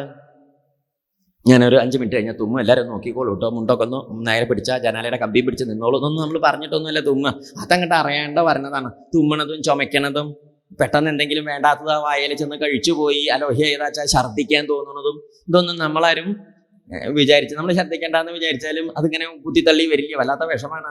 അങ്ങനെയാണ്. തുമ്മണെങ്കിലും കണ്ണ് ഇങ്ങനെയാവണു. ഇതെന്താ? ആര് പറഞ്ഞിട്ടാ? കുറച്ച് നേരം ഇന്ന ഇതൊന്നും നമ്മൾ കത്തെഴുതി കൊടുത്തിട്ടൊന്നുമില്ല, നമ്മളറിയാതെ. ശരിയല്ലേ? നമ്മളതൊന്ന് ഇത് അനൈച്ഛിക ഇതൊക്കെ നടത്തുന്നത് ആരാന്നറിയോ? പ്രാണശക്തി. നമ്മളൊന്നും അറിയണ്ട. നമ്മൾ ഉണ്ണുമ്പോഴും ഉറങ്ങുമ്പോഴും നടക്കുമ്പോഴും ഇരിക്കുമ്പോഴും പാടുമ്പോഴും പറയുമ്പോഴും ചിരിക്കുമ്പോഴും വിഷമിക്കുമ്പോഴും സന്തോഷിക്കുമ്പോഴും ഉറങ്ങുമ്പോഴും ബോധം കെട്ട് വീണ് കിടക്കുമ്പോഴും ഒക്കെ എന്ത് നടക്കണ്ട? ശ്വാസം കഴിക്കുന്നുണ്ട്, ഹൃദയം പിടിക്കുന്നുണ്ട്. രാത്രി കിടന്ന് ഉറങ്ങുമ്പോഴൊക്കെ ഹൃദയം പിടിക്കുന്നില്ല. ഇതൊന്നും ഓഫാക്കിയിട്ടല്ലല്ലോ കിടക്കുന്നത്. കുട്ടിയെ ചൂടാവും. എത്ര നേരമായി? അതൊന്നും ഓഫാക്കിക്കോളൂ. രാവിലെ ഓൺ ചെയ്യാന്ന് പറഞ്ഞതൊക്കെ ഓഫാക്കിയിട്ട് രാവിലെ ഓൺ ചെയ്യാച്ചാൽ നാട് നന്നാവുക എന്നല്ലാണ്ട് വേറെ രാവിലെ ഓൺ ചെയ്യാനൊന്നും. അപ്പൊ അതൊക്കെ നടക്കണുണ്ട്, നമ്മൾ ആഗ്രഹിച്ചാലും ഇല്ലെങ്കിൽ. അപ്പൊ ശരീരത്തിൽ വേണ്ട കാര്യങ്ങൾ വേണ്ട മാതിരി വേണ്ട സമയത്ത് നടത്തുന്ന ഒരു ശക്തി ഉണ്ട്. ആ ശക്തിക്കാണ് എന്ത് പറയുക? പ്രാണൻ എന്നാ പറയുക. പ്രാണൻ ഒന്നേ ഉള്ളൂ. ഈ ഒരു പ്രാണനാണ് പല ദിക്കിലിരുന്ന് ശ്വാസം കഴിക്കല്. മനസ്സിലായില്ലേ? ആഹാരത്തെ കീഴ്പ്പെട്ട് കൊണ്ടുപോയതിനെ അവിടെ ദഹിപ്പിക്കല്, ദഹിപ്പിച്ച് അതിന്റെ ദഹനത്തിലെ ആ പോഷകാംശങ്ങളെ ശരീരത്തിൽ എത്തിക്കല്, ശുദ്ധാക്കല്, വേണ്ടാത്തതിനെ പുറത്തേക്ക് കളയല്. ഇതിനൊക്കെ തുമ്മണതൊക്കെ ചില പ്രാണന്റെ ശക്തിയാണ്. അവരൊക്കെ പ്രവർത്തിച്ചാലേ തുമ്മുള്ളൂ. അതൊക്കെ ഓഫായാൽ പിന്നെ നമ്മൾ ഇങ്ങനെ ഇരിക്കുകയുള്ളൂ. തുമ്മൊന്നുമില്ല. പാമ്പ് പോയാലും അങ്ങനെ ഇരിക്കും. മനസ്സിലായില്ലേ? അതൊക്കെ ഒരു ശക്തി. ഇതാണ് ഒരു പ്രാണനെ ഉള്ളൂ വെച്ചാലും 5 ദിക്കിലിരുന്ന് 5 തരം പ്രവൃത്തി ചെയ്യുകൊണ്ട് എന്ത് ചെയ്തു? 5 തലയുള്ള പാമ്പ്. ഒരു പാമ്പേ ഉള്ളൂ. തല എത്രയാ? 5. അതായത് ഒരു പ്രാണനാണെങ്കിലും 5 ദിക്കിലിരുന്ന കാര്യം നടത്തുകൊണ്ടാണ് പ്രാണൻ, അപാനൻ, വ്യാനൻ, ഉദാനൻ, സമാനൻ എന്ന് പറഞ്ഞ് പ്രാണ അപാന വ്യാനോദാന സമാന പഞ്ചപ്രാണാഹ എന്ന് പറയും. പ്രാണാപാന വ്യാനോദാന സമാനന്മാരാണ് പഞ്ചപ്രാണന്മാര്. ഈ പഞ്ചപ്രാണന്മാരെയാണ് ഈ 5 തലയിലെ പാമ്പ് എന്ന് പറഞ്ഞതേ. പിന്നെ പറഞ്ഞില്ലേ, സന്താനങ്ങളുടെ കാര്യം പറഞ്ഞു. 110, 110 എന്നൊക്കെ പറഞ്ഞത് എന്താണെന്നറിയോ? അതിൻ്റെ ഇടയ്ക്ക് ഒന്ന് പറഞ്ഞു, പുരഞ്ജനിയെ കണ്ടു, കല്യാണം കഴിച്ചു എന്നൊക്കെ പറഞ്ഞില്ലേ. ആരെ ഈ പുരഞ്ജനി? അത് പ്രധാനമാണ്. അത് പറയേണ്ട വിടാൻ പറ്റില്ല. പുരഞ്ജനി ആരാണ്? പുരഞ്ജനി പറഞ്ഞ ആരാന്ന് വെച്ചിട്ടോ? നമ്മുടെ മനസ്സ്. അതല്ലേ ഈ പുരഞ്ജനി ചെയ്യണതാണ്. പിന്നെ പുരഞ്ജനം ചെയ്യണതാ പറഞ്ഞ നമ്മുടെ മനസ്സ് പറയണ്ടേ നമ്മൾ ചെയ്യുള്ളൂ. വേറെ ആര് പറഞ്ഞാലും നമ്മൾ ചെയ്യില്ല. അമ്മ പറഞ്ഞു മകളോട്, കുട്ടി അമ്മയ്ക്ക് ഒന്ന് വയ്യ, മിറ്റം ഒന്ന് അടിക്കണേ എന്ന് പറഞ്ഞു. മകള് പറഞ്ഞു മനസ്സില്ല എന്ന്. ചൂലില്ല, മുറയില്ല, നേരല്ല, വയ്യ എന്നൊന്നും പറഞ്ഞില്ല. എന്താ പറഞ്ഞത്? മനസ്സിലാവില്ലേ? അപ്പൊ നമ്മൾക്ക് എന്തൊക്കെ ഉണ്ടെങ്കിലും നമ്മുടെ മനസ്സ് പറഞ്ഞാലേ നമ്മൾ ചെയ്യുള്ളൂ. ശരിയോ തെറ്റോ? ഇതാണ് ലോകത്തിന്റെ കഥ. ആ മനസ്സിനെയാണ് എന്ത് പറയുന്നത് ഇവിടെ? ഈ പുരഞ്ജനി എന്ന് പറഞ്ഞത്. ഈ പുരഞ്ജനിയിലെ സന്താനങ്ങൾ കുറെ അധികം ഉണ്ടായി എന്ന് പറഞ്ഞു. ആരാ ഈ സന്താനങ്ങളാണെന്നറിയോ? നമുക്ക് നമ്മുടെ മനസ്സിലുണ്ടാവുന്ന ചിന്തകളും വിചാരങ്ങളും 110 ഉള്ളൂ, 1110 ഉള്ളൂ. അതൊക്കെ ഒരു 5 നിമിഷത്തിന്റെ ഉള്ളിൽ ഉണ്ടാവണതിന്റെ കണക്കാണ്. അപ്പൊ ജീവിതാവസാനം വരെ എത്ര ഉണ്ടാവില്ലേ? അപ്പം മക്കളുടെ കണക്കൊക്കെ കുറവാണ്. ഇതാണ് കഥ. അപ്പൊ കുറെ കാലം കഴിഞ്ഞു. അക്കാലത്താണ് എന്തുണ്ടായത്? ഈ കാലകന്യക വന്ന് കെട്ടിപ്പിടിച്ചു എന്ന് പറഞ്ഞു. ആരാ കാലകന്യക? കാലകന്യക എന്ന് പറഞ്ഞ ആരാശുണ്ടോ? ജരാനര. നമ്മൾ ഈ ശരീരത്തിൽ കഴിച്ചു കൂട്ടുന്ന കാലത്ത് ജരാനര വന്ന് കെട്ടിപ്പിടിക്കുമ്പോൾ ഈ കയ്യും കണ്ണും കാലും മൂക്കൊക്കെ കഥയില്ലേണ്ടേ? അപ്പോൾ ഈ ശരീരത്തിന്റെ ശക്തി കുറയും. അതാണ് കോട്ടയുടെ ബലം കുറഞ്ഞു എന്ന് പറഞ്ഞത്. അപ്പോഴേക്ക് ഓരോന്ന് വന്ന് കയറും ഗന്ധർവന്മാരല്ലേ. ആദ്യം വന്ന ശത്രു വരാണ് ചണ്ഡവേഗൻ. ചണ്ടും ചേന്ത. ചണ്ടും ഭയങ്കരം, വേഗം വേഗതന്നെ. ഭയങ്കര വേഗത ആർക്കാന്നറിയോ? ആർക്കാണ്? കാലത്തിന് വലിയ വേഗതയാണേ. അത് ശ്രദ്ധിക്കണം കേട്ടോ. കാലത്തിന്. എന്നാലും നമ്മൾ നേരം പോണില്ല. നമ്മൾ സീരിയലും കണ്ടിരിക്കും. എന്തല്ലേ കഥ? കാലം പോണുണ്ട്. നമ്മൾ ഉണ്ടാലും ഉറങ്ങി ഇല്ലേ? ആലോചിച്ചപ്പോ 10 കൊല്ലം മുമ്പ് നമ്മളെ കണ്ട ചെറിയൊരു കുട്ടി നമ്മളെ ആഭരണം വസ്ത്രമൊക്കെ ആയിട്ട് പോയതാ കാണാൻ പറ്റിട്ടേ. പിന്നെ 10 കൊല്ലം കഴിഞ്ഞിട്ടാ കണ്ടത്. കുട്ടി ഉണ്ടോ? എന്തൊരു ജാതി അല്ല. നമ്മൾ കണ്ടിട്ട് മനസ്സിലാവുമോ?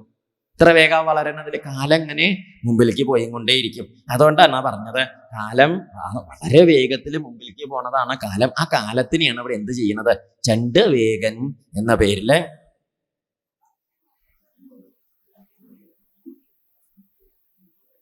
ഒരു കസാര അവിടെ നീക്കിയിട്ടുള്ളൂ. അങ്ങോട്ട് ആ വഴി. ഇതൊന്നും വെച്ചിട്ട് കാര്യമില്ല. ഒരു വഴി വെള്ളത്തിന്റെ മാതിരിയാണ്. അതൊന്ന് പറഞ്ഞു കൊടുത്തോളൂ കേട്ടോ. ചിലപ്പോൾ ആദ്യമായിട്ട് വരുമോ? ശ്രദ്ധിക്കോ. ഇത് തത്വാർത്ഥാണ് അതിൻ്റെ. ഈ ചണ്ഡവേഗൻ എന്ന് പറഞ്ഞത് കാലമാണ്. കാലം നമ്മൾ നേരത്തെ പറഞ്ഞില്ലേ, കാലമാണ് നമ്മളെ കൊല്ലണതും ജീവിപ്പിക്കണതും. കാലത്തിന്റെ കഥ ആർക്കും മറികടക്കാൻ പറ്റില്ല. നമുക്ക് മഹാഭാരതത്തിൽ പറയും കാലോഹി ദുരതിക്രമ. മഹാഭാരതത്തിലെ വരിയത് കാലോഹി ദുരതിക്രമ എന്ന് വെച്ചാൽ എന്താ അർത്ഥം? കാലത്തെ കടന്നു പോകാനും നമുക്ക് പറ്റില്ല. കാലത്തിനനുസരിച്ച് പോകാനേ നമുക്ക് പറ്റുള്ളൂ. ശരിയല്ലേ? ഇത് അത്ര തന്നെയുള്ളൂ. അപ്പൊ അതുകൊണ്ട് കാലമാണ് ഇവിടെ പറഞ്ഞതായ ചണ്ഡവേഗൻ. ഈ ചണ്ഡവേഗൻ എന്ന കാലം വന്ന് നമ്മുടെ ഇങ്ങനെ കുറേശ്ശെ മുട്ടി നോക്കും ശത്രുവിനെ. അപ്പോഴൊക്കെ ഗന്ധർവന്മാരെ യവനന്മാര് വരും. ഗന്ധർവന്മാര് എന്ന് പറഞ്ഞ ആരാന്നറിയോ? രോഗങ്ങള്. യവനന്മാര് എന്ന് പറഞ്ഞ ദുരിതങ്ങള്. രോഗം ദുരിതം ഒന്ന് തന്നെയല്ലേ? രോഗം ദുരിതം ഒന്നല്ല, രോഗം ദുരിതാണ്. എന്താണ്? രോഗങ്ങളൊക്കെ ദുരിതാണ്. എല്ലാ ദുരിതങ്ങളും രോഗമല്ല.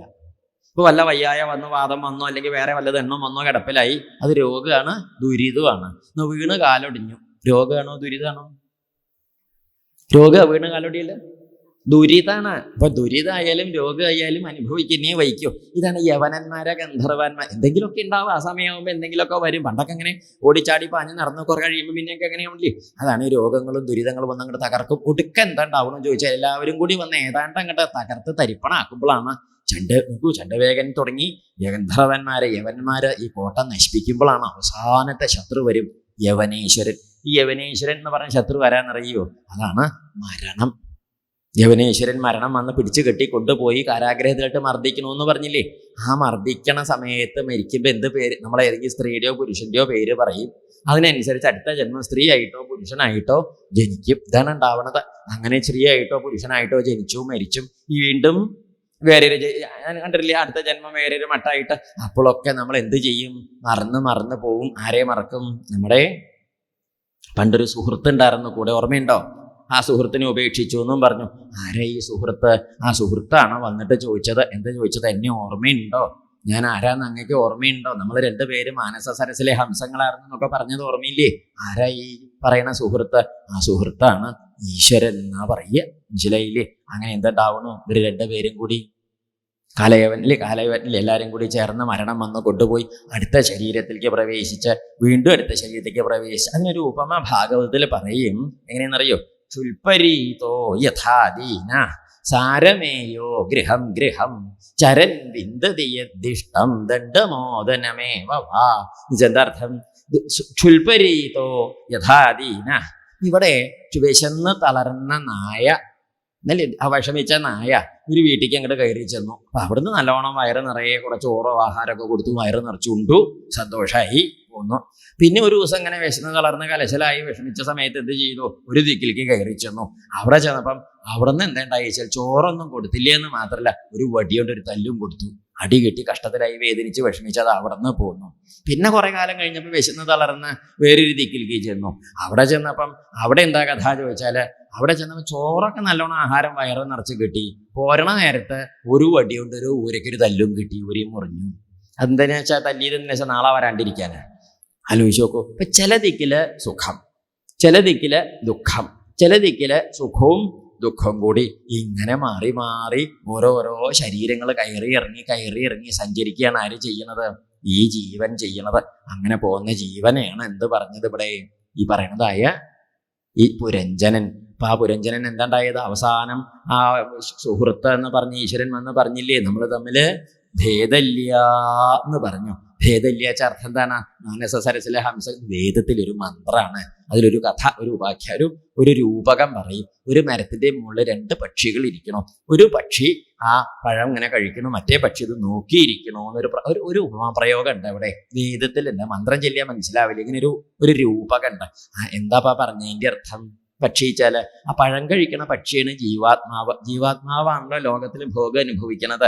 ആ നിശബ്ദനായിട്ടിരുന്ന് ഈ പഴം കഴിക്കണ പക്ഷിയെ നോക്കിയിരിക്കണ പക്ഷിയില്ലേ, നിഷ്ക്രിയനായിട്ടിരിക്കണേ.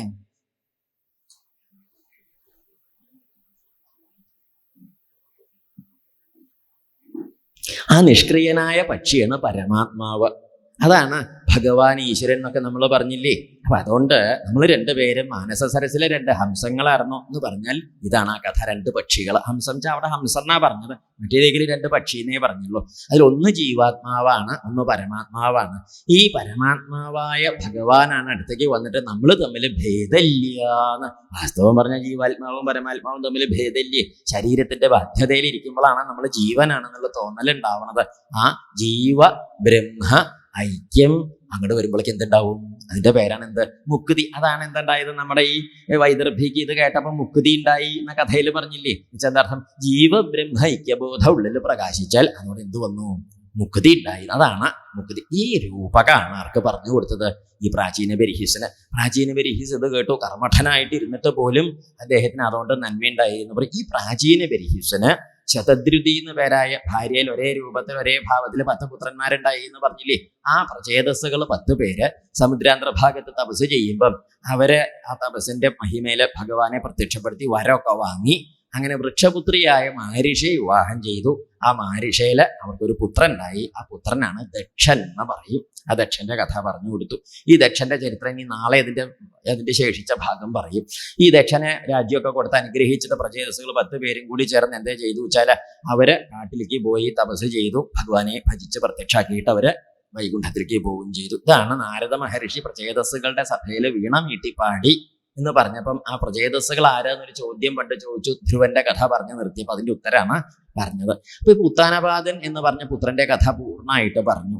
ഒരു പുത്രനും കൂടി ഉണ്ടായിരുന്നു, പ്രിയവ്രതൻ. ഈ പ്രിയവ്രതൻ എന്താ ചെയ്തു വെച്ചാൽ അദ്ദേഹത്തിന് ഈ രാജ്യം, കൊട്ടാരം, ഭരണം ഇങ്ങനെയൊന്നുള്ള വാസനയൊന്നും ഉണ്ടായിരുന്നില്ല. അദ്ദേഹം നാരദ മഹർഷിയുടെ ആശ്രമത്തിൽ പോയി പഠിച്ച് അവിടെ ഇരുന്ന് താമസിച്ച് പഠിച്ചിരുന്നു.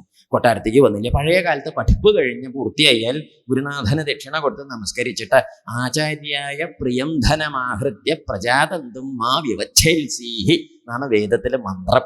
ആ ഗുരുനാഥന് ദക്ഷിണ കൊടുത്ത് സമാവർത്തനം കഴിച്ചു വന്ന് വെളി കഴിച്ച് അങ്ങനെയൊക്കെ പോകുക എന്നാണ് സമ്പ്രദായം. ഇദ്ദേഹത്തിന് അങ്ങനത്തെ മോഹമൊന്നും ഉണ്ടായില്ല. പ്രിയവ്രതൻ എന്ത് ചെയ്തു? ഗുരുകുലത്തിൽ അവിടെ കഴിച്ചു കൂട്ടി.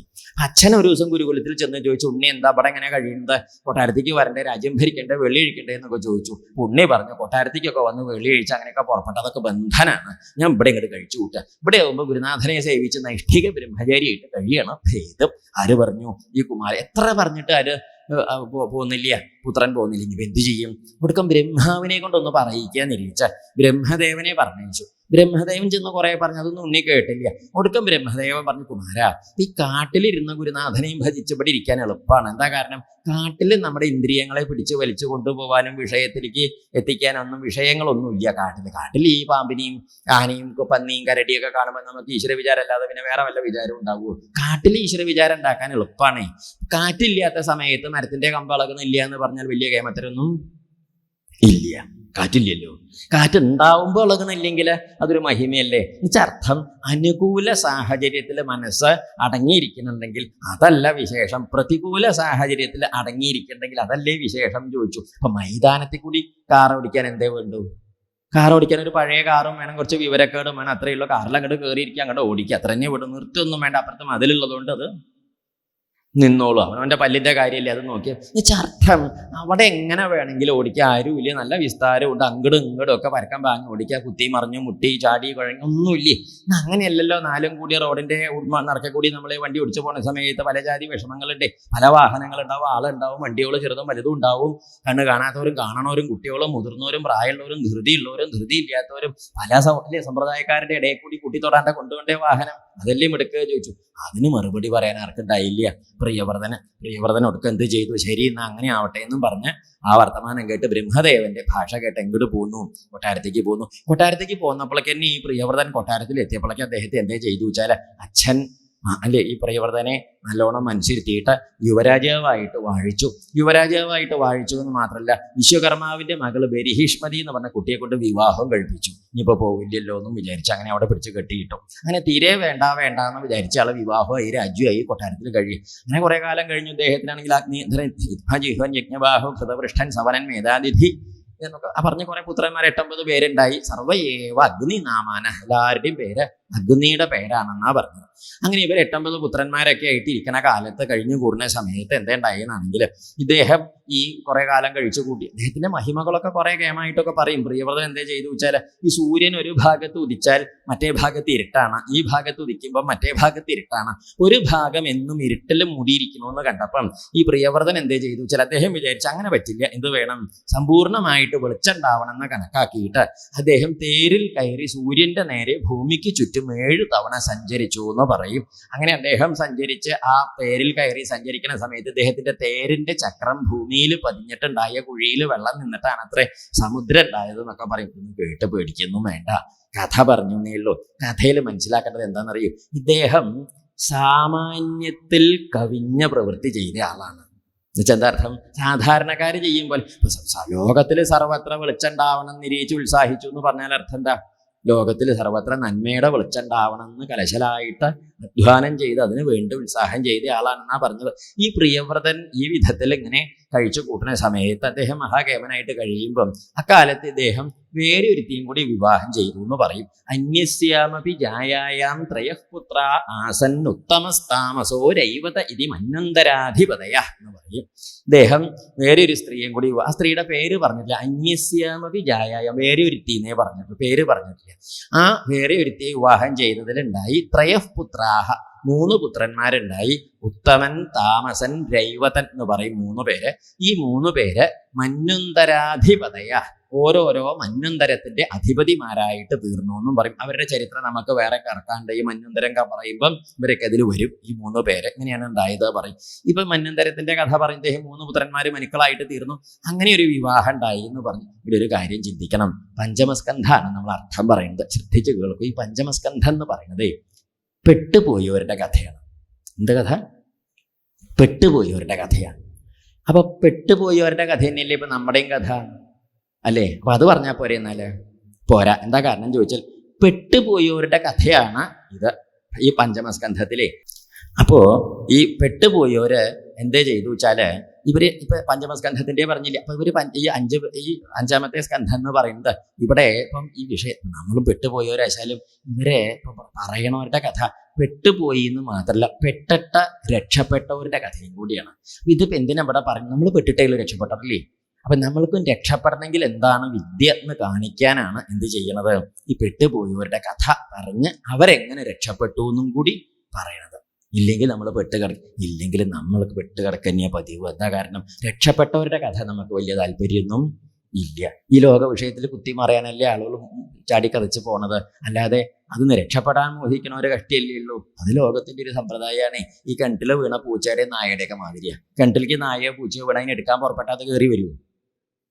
കയറി വരില്ല. അതാവ് കയറ് കടിച്ച് മുറിക്കാനാ നോക്കുക. അങ്ങനെ തന്നെയാണ് ലോകം. അപ്പൊ പറഞ്ഞത് ഈ പ്രിയവ്രതൻ ഈ വിവാഹേ വേണ്ട, ഒന്നും വേണ്ട എന്ന് പറഞ്ഞ് നടന്നയാള്, വിവാഹേ വേണ്ട, ഇതൊന്നും വേണ്ട എന്ന് പറഞ്ഞ് നടന്നയാള് 2 വിവാഹം കഴിക്കേണ്ടതായിട്ട് വന്നത് അതിൻ്റെ ഇടയ്ക്ക് ശ്രദ്ധിച്ചോ?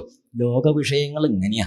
വേണ്ട വേണ്ട വേണ്ട എന്ന് പറഞ്ഞാലും അത് നമ്മളെ പിടികൂടിക്കൊണ്ടിരിക്കും, നമ്മളെ ഉപേക്ഷിച്ച് പോവില്ല. അത് പ്രത്യേകം ശ്രദ്ധിക്കണം.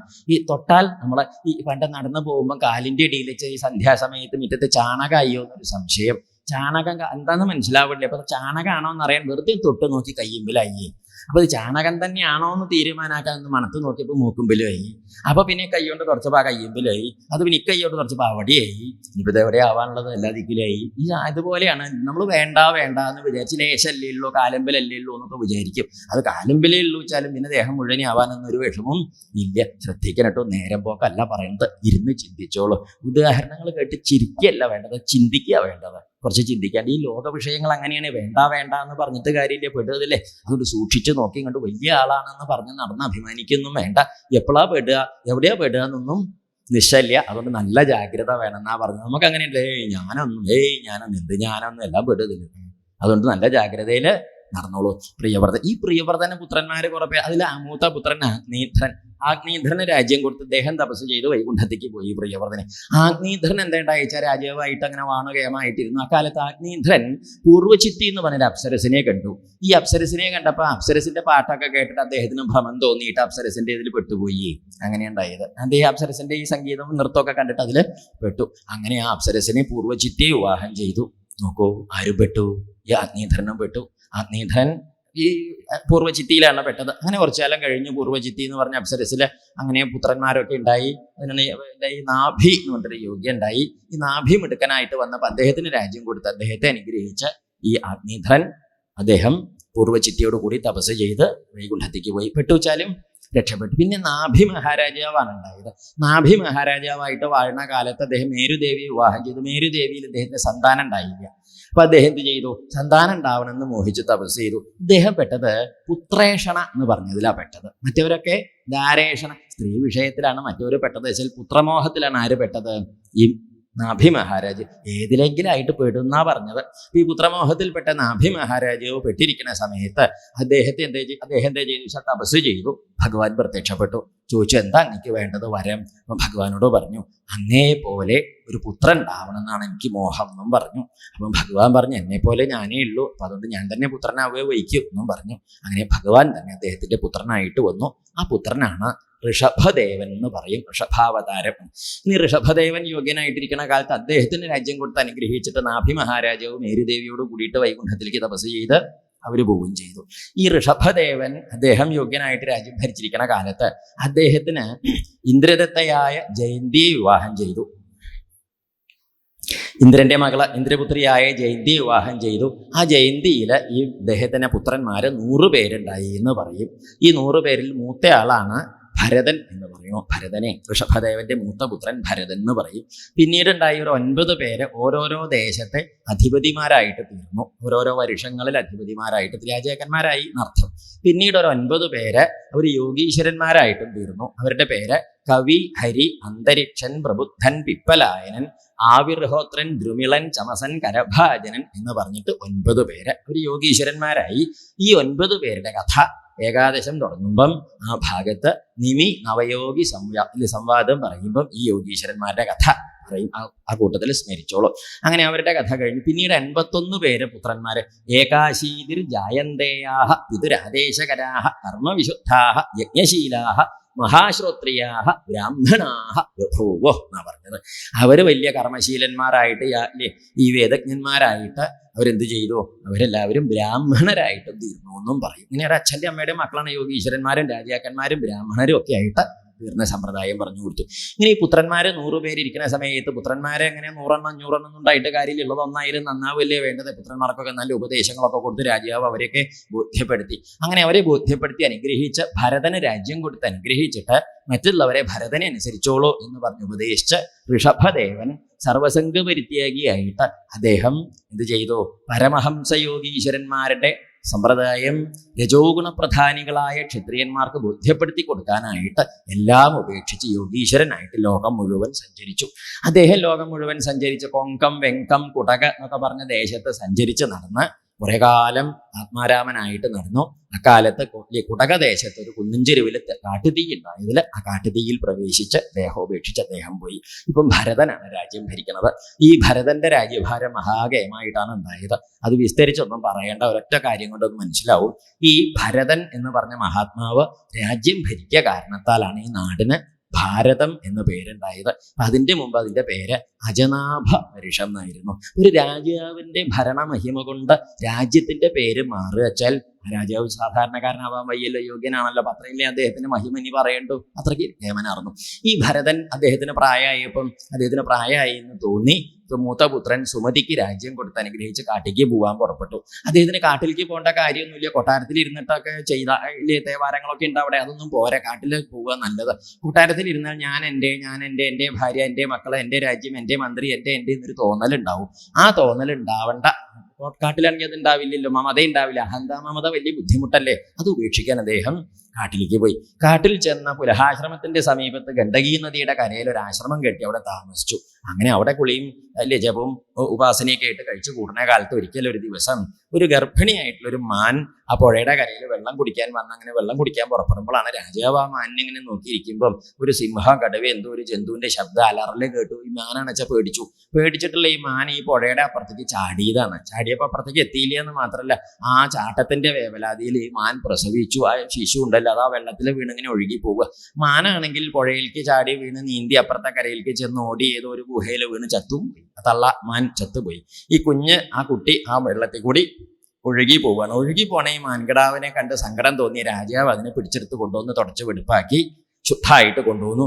ആ പർണശാലയിലെ ഹോമകുണ്ടത്തിന്റെ അടുത്ത് കൊണ്ടുവന്ന് ഇരുത്തി കുറേശ്ശെ ചൂടൊക്കെ ഉണ്ടാവില്ലേ, അതങ്ങനെ കുറേശ്ശെ എണീറ്റ് പുറപ്പെട്ടു വന്ന് പഴങ്ങളും അതും ഇതൊക്കെ കൊടുത്ത് രാജാവ് അതിനെ പരിപാലിച്ച് വളർത്തി. പാവം അമ്മയില്ലാത്തതല്ലേ എന്നുള്ള വാസനയിൽ അങ്ങനെ വളർത്തി. കുറെ കാലം രാജാവ് അങ്ങനെ അതിനെയും കൊണ്ട് നടന്നു. എപ്പോഴും രാജാവിന് ഈ മാൻ എന്നൊരൊറ്റ വിചാരികൾ കുളി കഴിക്കുമ്പോഴും ജപം കഴിക്കുമ്പോഴും നമസ്കരിക്കുമ്പോഴും ഹോമിക്കുമ്പോഴും ഒക്കെ രാജാവിന്റെ ശ്രദ്ധ എവിടെയാണ്? മാൻ ഇങ്ങനെ ഒരു വിചാരമായി, വലിയ മാനായി അത്. എന്നിട്ടും രാജാവിന് ആ മാൻകുട്ടി എന്നുള്ളൊരു വാസന പോയില്ല. കുറെ കാലം കഴിഞ്ഞ് രാജാവ് മരിക്കേണ്ട കാലമായി. രാജാവ് മരണശയ്യയിൽ ഇങ്ങനെ മരിക്കാൻ കിടക്കുമ്പോഴാണ് ഈ മാൻ രാജാവിന്റെ കാൽക്കൽ വന്നിരുന്ന് രാജാവിന് ഇങ്ങനെ നോക്കുകയാണെ മരിക്കല്ലേ എന്ന് ഇരിച്ച് സങ്കടത്തോടെ നോക്കുമ്പോൾ രാജാവ് ഇങ്ങനെ വിഷമത്തോടെ ആ മാൻകിടാവിന്റെ കണ്ണിക്ക് നോക്കിയിട്ട് മാൻ എന്നും പറഞ്ഞ് ആര് മരിച്ചു? രാജാവ് മരിച്ചു. നമ്മൾ പഠിച്ച പാഠം വെച്ച് നോക്കുമ്പോൾ എന്താ പാഠം പഠിച്ചത്? എന്താണോ സ്മരിക്കണത് മരിക്കുമ്പോൾ അതല്ലേ. രാജാവ് മാൻ എന്നും പറഞ്ഞ് മരിച്ചു. അടുത്ത ജന്മം മാനായിട്ട് ജനിച്ചു. ഈ നോക്കൂ, എന്തൊരു കഷ്ടമല്ലേ. രാജാവ് എന്തിനാ കാട്ടിലേക്ക് പോയത്? ശ്രദ്ധിക്കണം കേട്ടോ, ഇതൊക്കെ എന്തിനാ ഈ കഥയൊക്കെ പറയണത്? ഇല്ലേ, ഒരു വകതിരിവ് ഉണ്ടാവാനാണ്. കൊട്ടാരത്തിലിരുന്നാൽ എൻ്റെ എന്ന തോന്നലുണ്ടാവുമെന്ന് കണക്കാക്കിയിട്ട് ആ തോന്നലുണ്ടാവാണ്ടിരിക്കാനാണ് എല്ലാം ഉപേക്ഷിച്ച് കാട്ടിലേക്ക് പോയത്. കാട്ടിൽ പോയിട്ട് ഇപ്പം എന്താ ഉണ്ടാക്കിയത്? കാട്ടിൽ ചെന്ന് ഏതോ ഒരു മാൻകുട്ടിയെ പിടിച്ച് എൻ്റേതാക്കിയില്ലേ. പറഞ്ഞതിൻ്റെ അർത്ഥം എന്താണെന്നറിയൂ? അകത്ത് അഹന്താമമതയുടെ വാസന ഉണ്ടെങ്കിൽ നമ്മൾ ഏത് കൊടുങ്കാട്ടിൽ പോയാലും അവിടെ ചെന്ന് ഏതെങ്കിലും ഒരു മൂർഖം പാമ്പിനെങ്കിലും പിടിച്ച് എൻ്റേതാക്കും. വാസനയുടെ ഉള്ളിലേ എൻ്റെ അങ്ങനെ ഒരു ബുദ്ധി, എൻ്റെ എന്നൊരു ബുദ്ധി ഉണ്ടാവും. നോക്കൂ രാജാവിൻ്റെ കഷ്ടം. പണ്ട് നമ്മുടെ നാട്ടിൽ നിന്ന് ഒരാൾ കാശിക്ക് പോയി. അദ്ദേഹം സന്യസിക്കാനാണ് പോയത്. കാശിയിൽ അവിടെ ഉപാസിച്ച് ഇങ്ങനെ ഇരിക്കുന്ന സമയത്ത് ഒരു ദിവസം അദ്ദേഹം ഇങ്ങനെ വരുമ്പോൾ ആ പട്ടണത്തിന്റെ പക്കത്തൊരു സ്ത്രീയെ കണ്ടു. അപ്പൊ അവര് ചിരിച്ചു, ഇയാളും ചിരിച്ചു. മലയാളത്തിലാണ് ചിരിച്ചതേ, രണ്ടാളും കൂടി. അങ്ങനെ ഉണ്ടായത്. പിന്നെയും പിറ്റേന്ന് കണ്ടു, അന്നും ചിരിച്ചു. പിറ്റേന്നും കണ്ടു, ചിരിച്ചു. ഒരു ദിവസം ചോദിച്ചു, എന്താ പേരാ ചോദിച്ചു. പിന്നെ കല്യാണിക്കുട്ടി എന്നാണ് പേരെന്നും പറഞ്ഞു. എവിടെയാ നാട് ചോദിച്ചു. പറഞ്ഞു വരുമ്പോൾ പെരുമ്പാവൂരടുത്താണേ, പരിചയമുള്ള ആളാണ്. അയ്യോ, അങ്ങനെ ചിരിച്ച് പിന്നെ കല്യാണിക്കുട്ടിയെ കല്യാണം കഴിച്ച് അവിടെ കൂടി അദ്ദേഹം കാശിക്ക് പോയത് എന്തിനാണ്? നാട്ടിൽ പെണ്ണ് കെട്ടായിട്ടോ? അല്ല, നാട്ടിലെ ഭാര്യയും മക്കളും നല്ല അന്തസ്സുള്ള കൂട്ടരുണ്ട്. കലശലായിട്ട് വിരക്തി വന്ന് ഇതിനെയൊക്കെ ഉപേക്ഷിച്ച് അങ്ങോട്ട് പോയതാ. അവനവൻ്റെ നാട്ടിൽ ഇതൊക്കെ ഉണ്ടായിട്ട് ഇതൊക്കെ ഉപേക്ഷിച്ച് കാശിക്ക് സന്യസിക്കാൻ പോയാൽ അവിടെ ചെന്ന് ഏതോ ഒരു കല്യാണിക്കുട്ടിയെ കണ്ട് കല്യാണം കഴിച്ച് കൂടി എന്ന് പറഞ്ഞാൽ പരാജയം എത്രയല്ലേ. ഇതുപോലെ രാജാവിൻ്റെ പരാജയം ശ്രദ്ധിച്ചു കേട്ടോളൂ ഉണ്ടായത്. അങ്ങനെ ആ മാൻജന്മം കഴിച്ചുകൂട്ടി, എങ്ങനെയൊക്കെയോ വിരക്തിയോടെ കൂടി കഴിച്ചുകൂട്ടി. അടുത്ത ജന്മം ആംഗിരസ ഗോത്രത്തിലെ ഒരു ബ്രാഹ്മണന്റെ രണ്ടാമത്തെ ഭാര്യയിലെ ഇളയ സന്താനമായിട്ട് ജനിച്ചു. അന്നും അദ്ദേഹത്തിന് പൂർവ്വജന്മ സ്മരണ ഉണ്ടായിരുന്നു. ബ്രാഹ്മണ ബാലനായിട്ട് ജനിച്ചപ്പോഴും ആരോടും മിണ്ടിയില്ല. എന്താ കാരണം? മിണ്ടുമ്പോഴാണ് ഈ ബന്ധമൊക്കെ ഉണ്ടാവുക. മിണ്ടിയില്ല വെച്ചാൽ ആരും അങ്ങനെ ബന്ധത്തിന് വരില്ല. ധാരാളം വർത്തമാനം പറയുന്നവർക്ക് ധാരാളം സുഹൃത്തുക്കൾ ഉണ്ടാവും. മിണ്ടാണ്ട നടക്കണവന് ആരും ഉണ്ടാവില്ല. ഒന്നും മിണ്ടാത്തവൻ്റെ അടുത്തേക്ക് ആരെങ്കിലും പോകുമോ? നമ്മൾ പറയാം, അതെ, അതൊരു പൂതം കെട്ടി നടക്കേണ്ട, മിണ്ടുമില്ല. അപ്പൊ മിണ്ടാൻ പോവില്ല. അപ്പൊ അത് ആരോടും മിണ്ടിയില്ല. മിണ്ടുമ്പോഴാണല്ലോ ബന്ധങ്ങൾ ഉണ്ടാവുന്നത്. ബന്ധങ്ങളല്ലേ ബന്ധനാവണത്. ബന്ധം വേണ്ട, ബന്ധനവും വേണ്ട. ആരോടും മിണ്ടിയില്ല. അപ്പൊ ആളുകൾ വിചാരിച്ചത് മിണ്ടാൻ വയ്യാത്തതാണ്. മിണ്ടാൻ വയ്യാത്തതല്ല, പൊട്ടനൊന്നുമല്ല, മിണ്ടാനൊക്കെ വയ്ക്കും, മിണ്ടാണ്ടിരുന്നതാണ്. മിണ്ടാൻ വയ്യാത്തതാണെന്നുള്ള നാട്യം ആളുകൾ ഒരു ഉപകാരമാണെന്ന് കണ്ടപ്പോൾ അങ്ങനെ നടിച്ച് നടന്നു. അങ്ങനെ ഈ ബ്രാഹ്മണ ബാലനായിട്ട് നടക്കുന്ന കാലത്ത് ഒരു പൊട്ടന്റെ മട്ടിലാണ് നടത്തമൊക്കെ. അങ്ങനെ ഉണ്ടായി. അച്ഛനാണെങ്കിലും നയിച്ചു, സന്ധ്യാവന്തരം, ശൗചം, ദേവാരം എന്തൊക്കെ പഠിപ്പിച്ചു ഒക്കെ ഉണ്ട്. അങ്ങനെയൊക്കെ കഴിച്ചു കൂട്ടി. പക്ഷെ എന്നിട്ട് എന്താ ഉണ്ടായി എന്നറിയോ? കുറച്ച് കാലം അച്ഛനെ കുറെ കാലം മോഹം ഉണ്ടായി ഇതിനെ ഇനിയും പഠിപ്പിക്കണം എന്നൊക്കെ. സമാവർത്തനമൊക്കെ കഴിഞ്ഞതോടുകൂടി അച്ഛൻ മരിക്കുകയും ചെയ്തു. പിന്നെ ജ്യേഷ്ഠന്മാരാണ് ഇല്ലത്തെ കാര്യങ്ങളൊക്കെ നടത്തുന്നത്. അപ്പൊ ജ്യേഷ്ഠന്മാർക്ക് തോന്നി, എന്തിനാ ഈ പൊട്ടനെ സ്കൂളിലേക്ക് പറഞ്ഞേക്കുന്നത്? ഇവിടെ വെള്ളം കോരാനും വിറക് കീറാനും പാത്രം കഴുകാനും ഒന്നും ആരും ഇല്ലല്ലോ. അങ്ങനെ പണികളൊക്കെ ഏൽപ്പിച്ചു. ഇത് നല്ലോണം പണിയെടുക്കേ. വിറകൊക്കെ കീറാൻ പറഞ്ഞ മഴ മുറിഞ്ഞാലേ വിറക് കീറൽ നിർത്തുള്ളൂ. വെള്ളം കോരാൻ പറഞ്ഞ കിണർ പറ്റിയാലേ നിർത്തുള്ളൂ. അങ്ങനെയൊക്കെയുള്ള ജാതി പണികളാണ്. എന്ത് കൊടുത്താലും കെട്ടത്, ചീഞ്ഞത്, നാറിയത്, ഉമ്മി, തവട, അരി, ചോറ് എന്ത് കൊടുത്താലും വിഷമല്ലാണ്ട് കഴിക്കുകയും ചെയ്യും. അങ്ങനെ പണിയെടുത്ത് കഴിച്ചു. ആ കാലത്ത് ഇല്ലം വക ഒരു പറമ്പ് കുറച്ച് ദൂരെ ഉണ്ട്. അവിടെ ഈ ഏത്തവാഴ കൃഷി നല്ലോണം ഉണ്ട്. ഇതൊക്കെ കൊല മൂത്ത് പാകമായി ഇപ്പം കള്ളന്മാർ വെട്ടിക്കൊണ്ടുപോകണേ. അപ്പൊ കാവല് നിൽക്കാൻ ഒരുത്തനെ അന്വേഷിച്ച് ചോദിച്ചു. അവൻ പറഞ്ഞു, ശമ്പളത്തിന്റെ കണക്ക് പറഞ്ഞപ്പോഴാണ് മനസ്സിലായത് വാഴക്കൊലയില്ല, പറമ്പ് തന്നെ വിറ്റാൽ ഒരു മാസത്തേക്ക് തികയില്ല. അപ്പൊ അവനെ നിർത്തണ്ട. ചെറുപ്പക്കാരൻ ഇവിടെ ഇല്ലേ ഈ കുമാരനെ? എന്താ ഈ കുമാരനെ നമ്മളൊരു പേര് വിളിക്കുക? ജഡഭരതകുമാരൻ എന്ന് വിളിക്കുക. തൽക്കാലം ഭരത മഹാരാജാവിന്റെ പുറപ്പാടാണ്, പൊട്ടന്റെ മട്ടാണ്. പിന്നെ ജഡ മട്ടല്ലേ, ഒരു മഹർഷിയാണ്. അതുകൊണ്ട് ജഡഭരത മുനി എന്ന് പറയാ. തൽക്കാലം ഒരു ബഹുമാനമുള്ള പേര് വിളിക്കണ്ടേ. ഈ ജഡഭരത മുനി കുമാരൻ 10-18 വയസ്സുള്ള നല്ല നടിമെടുക്കൂട്ടുമെടുക്കാനാണ്. ഇനി ഈ കുമാരനെ കൊണ്ടുപോയി വാഴത്തോട്ടത്തിലെ കാവൽക്കാരനായിട്ട് നിർത്തി. കള്ളന്മാരൊന്നും വരാണ്ടേ, നല്ല തടിമെടുക്കുള്ളതായതുകൊണ്ട് മഹാസാധുവണേ. പക്ഷെ എന്നാലും രൂപം കണ്ടാലേ, ആ വലിപ്പവും മിടുക്കൊക്കെ കണ്ടിട്ട് ആരും വരാണ്ടേ. അക്കാലത്ത് ഒരിക്കൽ ആ നാട്ടിലൊരു ശൂദ്രൻ തനിക്ക് സന്താനം ഇല്ലാണ്ട വന്നിട്ട് സന്താനം ഉണ്ടാവാനായിട്ട് ഭദ്രകാളിക്ക് ബലി കൊടുക്കാനായിട്ട് ഒരുത്തനെ പിടിച്ചുകൊണ്ടുവന്നു. അവനെ പിടിച്ചുകൊണ്ടുവന്നിട്ട് അമ്പലത്തിൽ കൊണ്ടുവന്നു. ബലി കൊടുക്കാനേ, ഭദ്രകാളിക്ക് ബലി കൊടുക്കാൻ കൊണ്ടുവന്നാണ്. അവനെ കൊണ്ടുവന്നു, കുളത്തിൽ കൊണ്ടുവന്നു മുക്കി. കുളിപ്പിക്കാനാ മുക്കിയത്. ചെപ്പം മുങ്ങി. വെള്ളത്തിലല്ല, മറ്റേ ജാതി നമ്മൾ പ്രതി മുങ്ങി എന്നൊക്കെ പറയില്ലേ, വെള്ളത്തില മുങ്ങുന്നത് പ്രതി. അതന്നെ ആ ജാതി. ഇപ്പം മുങ്ങി രക്ഷപ്പെട്ട അവിടേക്ക് പോയി. അപ്പം നേരവും സമയം നോക്കി ഭദ്രകാളിക്ക് കൊടുത്തില്ലേ, ഭദ്രകാളി കോപിക്കില്ലേ? എന്ത് ചെയ്യും? ഇവരാച്ചാ പോവുകയും ചെയ്തു. എന്ത് കഷ്ടത്തിലായി. ഇവർ അന്വേഷിച്ച് ഓടിപ്പാഞ്ഞ് നോക്കി നടക്കുമ്പോൾ എന്ത് കണ്ടു? വാഴത്തോട്ടത്തില് ആരെ ഈ കുമാരനെ കണ്ടു. കെട്ടിപ്പിടിച്ച് വലിച്ചു കൊണ്ടുപോകുന്നു. ഈ വലിച്ചു കൊണ്ടുപോകുമ്പോൾ ചോദിച്ചില്ലേ എന്തിനാ അവിടേക്കാ കൊണ്ടുപോകണമെന്നൊന്നും ചോദിച്ചില്ല. അത് കൂടെ അങ്ങോട്ട് പോവുകയും ചെയ്തു. അവർ കൊണ്ടുപോയി കുളത്തിൽ കൊണ്ടുപോയി കുളിപ്പിച്ചു, പട്ട് ചാർത്തിച്ചു, കുങ്കുമക്കുറി തൊടുവിച്ചു, ചെമ്പരത്തി പൂമാല ഇടുവിച്ചു. കൊണ്ടുവന്ന് ഭഗവതിയുടെ അമ്പലത്തിന്റെ തൂണിന്റെ മുമ്പിൽ കൊണ്ടുവന്ന് അവിടെ ഇങ്ങോട്ട് കെട്ടിയിട്ടു. അവിടെ കൊണ്ടുവന്ന് കിട്ടുന്ന ചോദിക്കേണ്ടത് എന്തെങ്കിലും ചോദിച്ചില്ല. അവിടെ ഇങ്ങനെ നിൽക്കുക. ആ കുമാരനെ വെട്ടിക്കൊല്ലാനായിട്ട് ഈ ശൂദ്ര സമ്പ്രദായക്കാര് അങ്ങനെ പുറപ്പെട്ട് വാളൊക്കെ പൂജ കഴിച്ച് കൊണ്ടുവന്നിട്ട് വെട്ടാനായിട്ട് പുറപ്പെട്ട സമയത്ത് ഒന്നും ഉണ്ടല്ലേ, അങ്ങനെ നിൽക്കുകയാണേ. ഭഗവതിയാണെങ്കിൽ ഭദ്രകാളി അതിൻ്റെ ഉള്ളിലിരുന്നിട്ടേ ചുട്ട് നീറുകയാണേ. എന്താ കാരണം? ആത്മഭാവത്തെ സാക്ഷാത്കരിച്ചൊരു യോഗീശ്വരനെ തൻ്റെ മുമ്പിൽ വെട്ടിക്കൊല്ലാൻ കൊണ്ടുപോയി വെച്ചിരിക്കണതേ.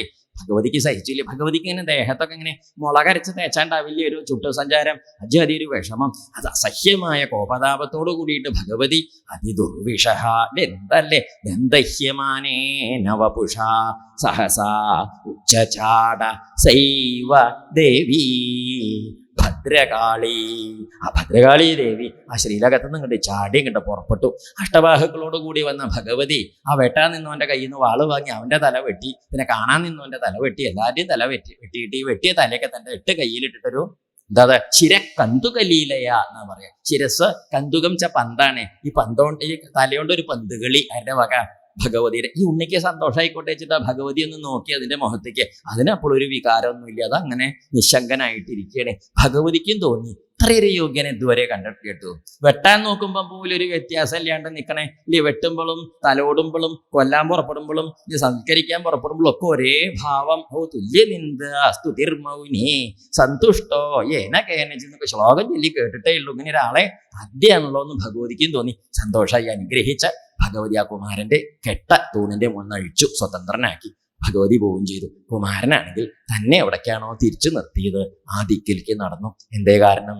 തനിക്ക് അത്രയേ ഉള്ളൂ. എല്ലാ ദിക്കും ഭഗവാന്റേതാണ്. പ്രത്യേക ദിക്ക് എൻ്റേത്, മറ്റേത് എൻ്റേതല്ല എന്നില്ല.